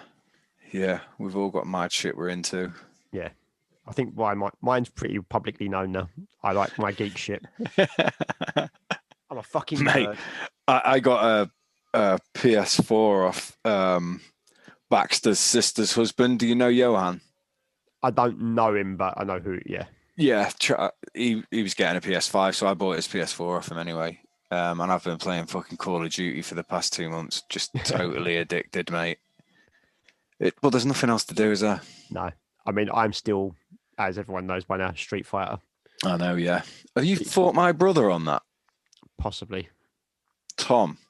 I don't know. What's his gamer tag? Tripping Tom. Don't know, maybe. Depend if he's as shit as I am, then probably because I'm very low rank. He's played in tournaments in Dublin. Okay. And he went and tested the new Xbox when that came out. Oh, nice. He did like a test day with a load of other gamers and they just basically played 5 or 6 games or whatever, and then wrote down what they thought of it, and it was used for. They give the feedback to the company. Yeah. But yeah, he's shit at Street Fighter 2. Well, I call it Street Fighter 2. It's not Street Fighter 2 anymore, is it? It's 5. Is it? Yeah. Fucking hell, I've not played it for years, mate. And that's about to end. Street Fighter 6 is due out in the next couple of years or so. Oh, is it? Yeah. Is that going to be 3D or still side on? It'll always be 2D. They'll never change that. No, it's the format of because of the way the tournaments work. You know, to play a 3D game like Tekken, it's a completely different game. Yeah.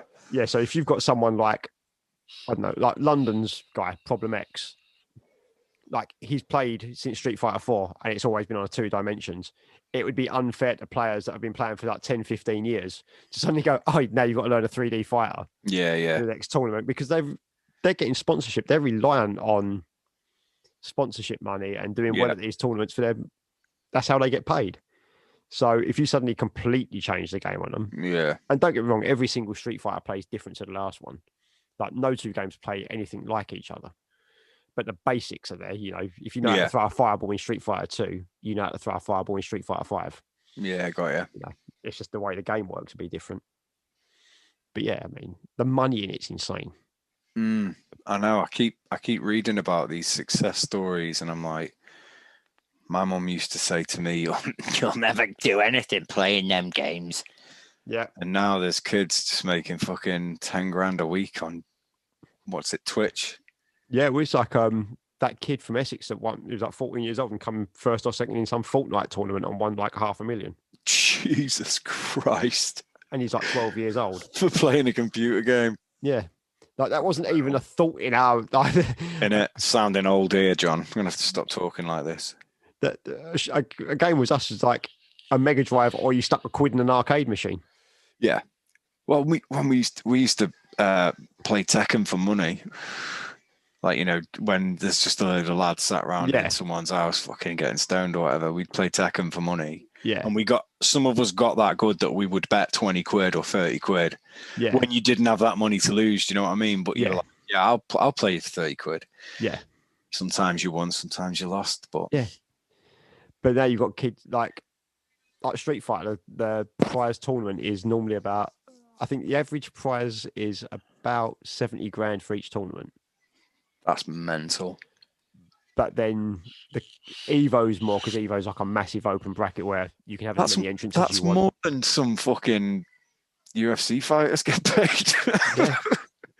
If you win Capcom Cup at the end of the year, which don't get me wrong, it's a lot of work to get into Capcom Cup to start with. Yeah. But if you win that at the end of the year, I think it's 250 grand. Mental. And that's not, the problem is fighting games like Street Fighter are the hardcore of gaming, because that's the least money you're going to get in gaming. Yeah. If you play some shit like League of Legends or Fortnite or some shit like that, Like League of Legends champions are like 2-3 million for winning the tournament. Who's giving them that money? The game developers and Why that much though? okay, so League of Legends, their final takes place in a massive stadium, like you would go and see at Wembley. Yeah, I've seen videos of this. Like, did Louis Theroux do something on one of these? I think so. Yeah, I've seen one. I think it might have been League of Legends that he did it on. Right. It's like yeah, teams that of was 5. nuts. Yeah, that was nuts. Yeah, it was like that movie Beer Fest where they had the crews from all over the world. Yeah, it's nuts. And it's just like, you see a stadium of like 80, 90,000 people packed to watch people play a video game. Yeah, that's nuts. And if I'm honest, League of Legends, not even an exciting video game to watch. Isn't that one of them open world where you walk around? It's like teams of 5 spells and shit. Yeah, it's like teams of 5. It's top down, so you're looking at it from the sort of bird's eye view. Who the fuck is watching that? Bear in mind, Street Fighter is going to be part of the Olympics. Mate, you're having me on. Right, so the 2020 Tokyo Olympics, there's a part of it that was going to be run by Intel. And they was going to have two games, Street Fighter and there's a futuristic game. It's like football, but you're in cars. I can't remember what it's called. Rocket League. Yeah. And they said, we picked them 2 games because even if you don't know gaming, they're easy to understand. Yeah. Like Street Fighter is really easy. It's got 2 energy bars at the top, 2 people on the screen. You hit each other until the energy bar's gone. Yeah. Even my old man could have understood that. Rocket League is you put the ball in the goal, like football, but you're in cars. And they've made them into like, there was going to be an electronic part of the Olympics in 2020 in Japan. Now, whether that would continue beyond the 2021, because obviously Japan is the home of gaming sort of thing. Yeah. Whether that would continue into later ones, no idea. But that was like a legit thing. And anyone could enter because there wasn't like gaming teams that are that big. So you had to enter like an online tournament to be applicable to play for your country. Yeah. I was just like, this is nuts. Like they're going to be Olympic sports. Yeah. It doesn't really make sense, does it? Because can you win a gold medal then? Yeah, apparently you can win. So hang on. the guy who does like a decathlon gets the same gold medal as the guy who knocks Chun-Li out. Yep. Okay. I'd be a bit pissed off if I was Daley Thompson, mate. Daley Thompson for anyone born after fucking 85. 85. Yeah, I'm not explaining. Fucking Googling, mate. Yeah. I mean, gaming. What a game that was. I was going to say, gaming. Daley Thompson's decathlon, mate. They covers the decathlon where you had to fucking rock the stick back and forward like that to make him run the 100 meters. Or smash the arrow keys. Yeah. Left and right. So you got fucking cramp. Yeah, or you've wrecked your keyboard. The golden Kids days of don't gaming. know, mate. Kids don't know. The golden days of gaming. Altered Beast, mate. What a game. Altered Beast. I mean, my classic from that era is Streets of Rage. Yeah, sick game. That's I used to love Grisor. Oh, fucking hell. That's a name I haven't heard in years. Contra. Yeah. Contra was the official name, but in the UK, they called it Grisor. Yeah. But that was fucking sick, mate. I loved that game. Why did the UK and the US change the names of so many fucking games though? Like, I don't know. So nerds could collect 2 versions. Possibly, nerds didn't really exist back then, did they? That's the thing. They didn't. They didn't exist. It's one of them They did, but they weren't associated with computers because computers were new. Yeah, it's like they were like into. Because a lot of them games have carried on. Like Contra is still a thing, kind of. Yeah, like, yeah. People know of Contra, but you'd have to mentally people have to go, hang on, what the fuck is Grisor? And you're like, oh, that's what Contra was called over here. Yeah. And people are just like, why the fuck is that? It's like, don't fucking ask us. We're not the pricks that did it. There's a few games like that. I wonder if Contra's because of the contraband conspiracy thing with the US. Maybe. Maybe they changed it because of that. That's the only thing I can think of for Contra. But there was a few games, like Streets of Rage. Was that Ocean Games? It was published over here by Ocean Games. I don't know if that's who made it. I think it's like a Konami game. I think Konami. Yeah, it is. And Ocean used to do a lot of UK publishing for Konami and stuff like that. Yeah, I had RoboCop. That was Ocean. Yeah. Afterburner was on Ocean. Yeah, and that's fucking Capcom. That's Street Fighter company. Yeah, it is. Was that Um, on Ocean? No, that was Capcom, wasn't it? yeah. What was the other one? Do you remember who the game changers were? Bitmap Brothers. Yeah, Bitmap Mate, when Brothers. their games started coming out, we were just like, all right, forget all that other shit. Yeah, This is the real deal. yeah. Speedball 2 Brutal Deluxe. Speedball 2. Oh, fucking hell, that game. What a was game, nuts. bro. I remember the front cover of that, and because it's kind of based on the film Rollerball. Yeah. Like in the way it looks, all the rest of it. The guy with big fucking spiky pads and the ball in his Yeah. hand with fucking spiked knuckles. I just remember like, what? They the just fuck? WWF'd it up, didn't they?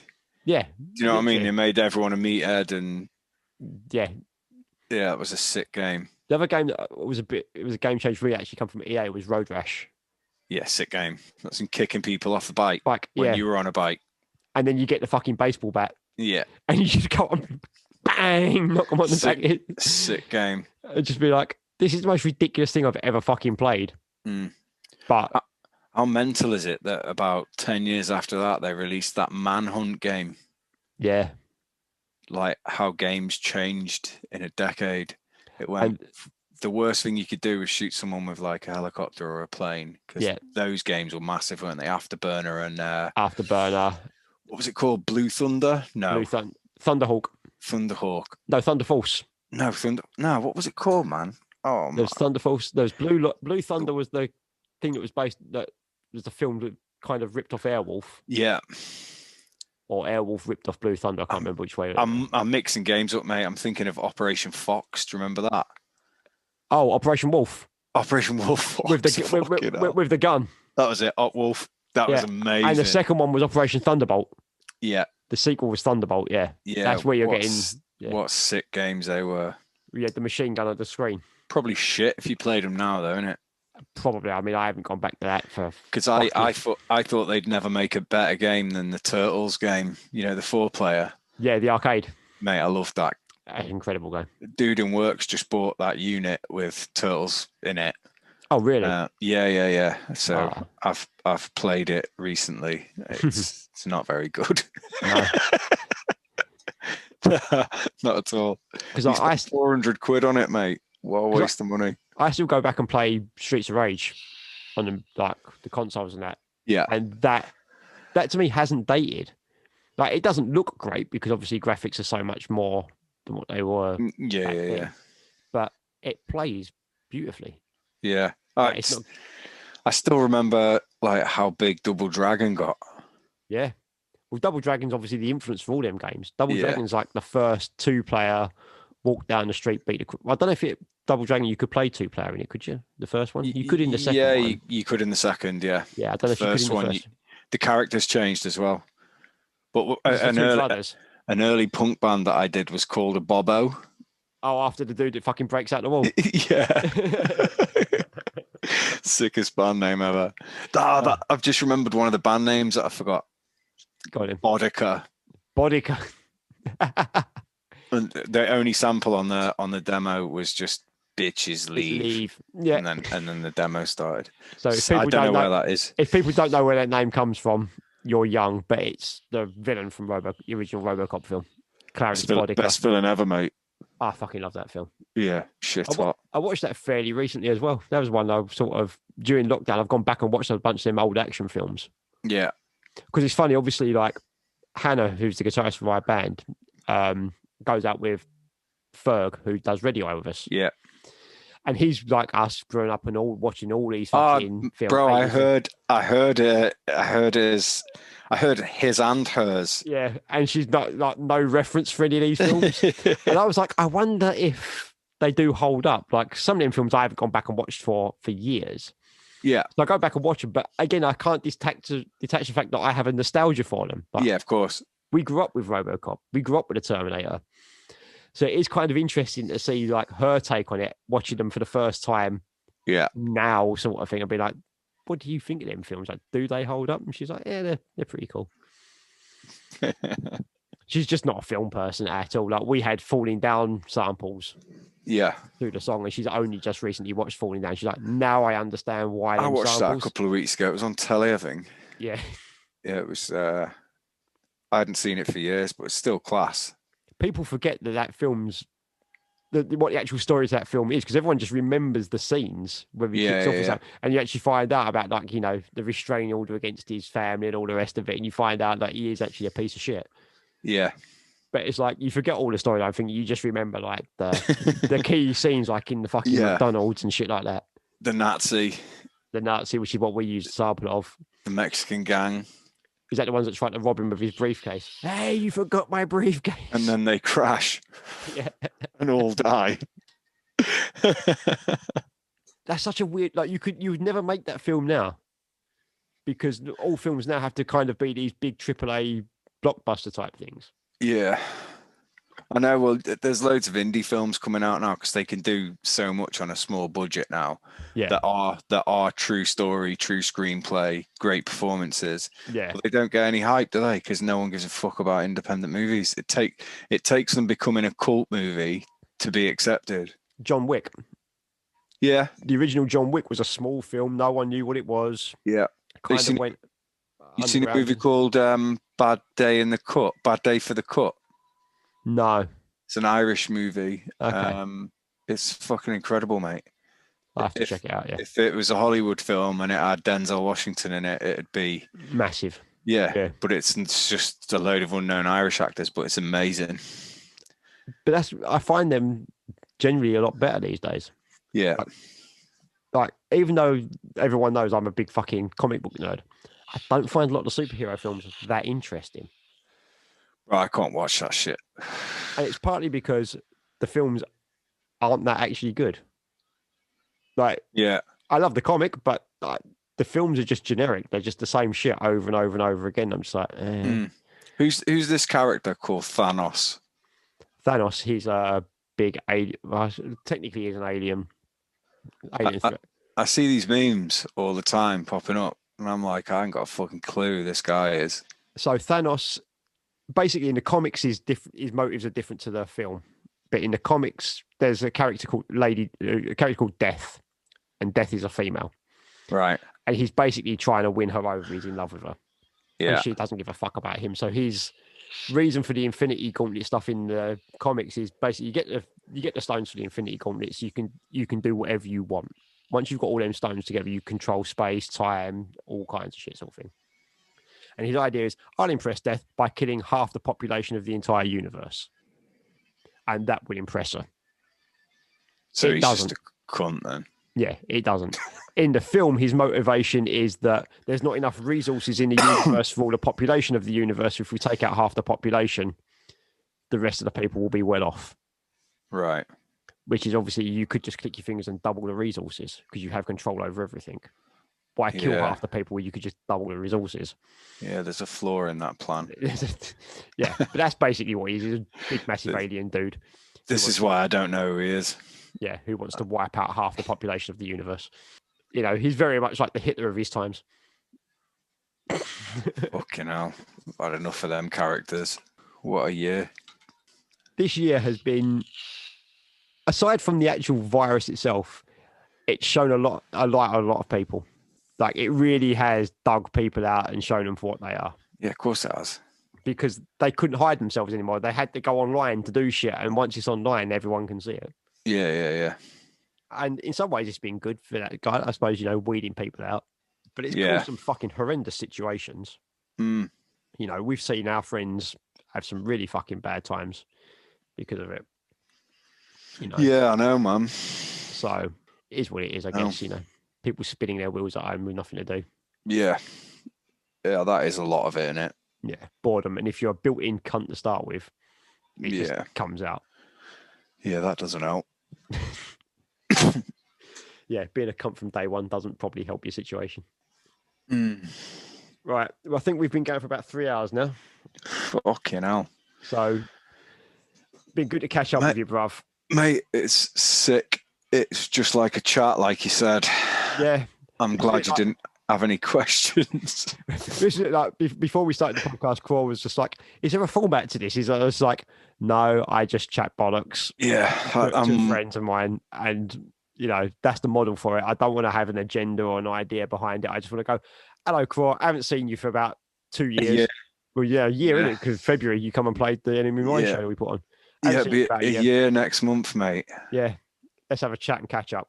Yeah, it's cool, man. I enjoyed it. And Yeah, I don't feel like we covered anything. No, We just chatted shit, but that's how it is, man. that's brilliant. And like I say, it gives room to come back. When I run out of people to talk to that I know closely, it gives me reason to come back to the same people. Yeah, mate. I'd love to have another chat. Yeah, definitely. Sick. It's sick. Thank you again. No worries, brother. Good to have you on, and thanks for joining us. No worries, mate. We'll be back in a couple of weeks' time. So until then, guys, take care of yourselves, and we'll speak soon. Bye.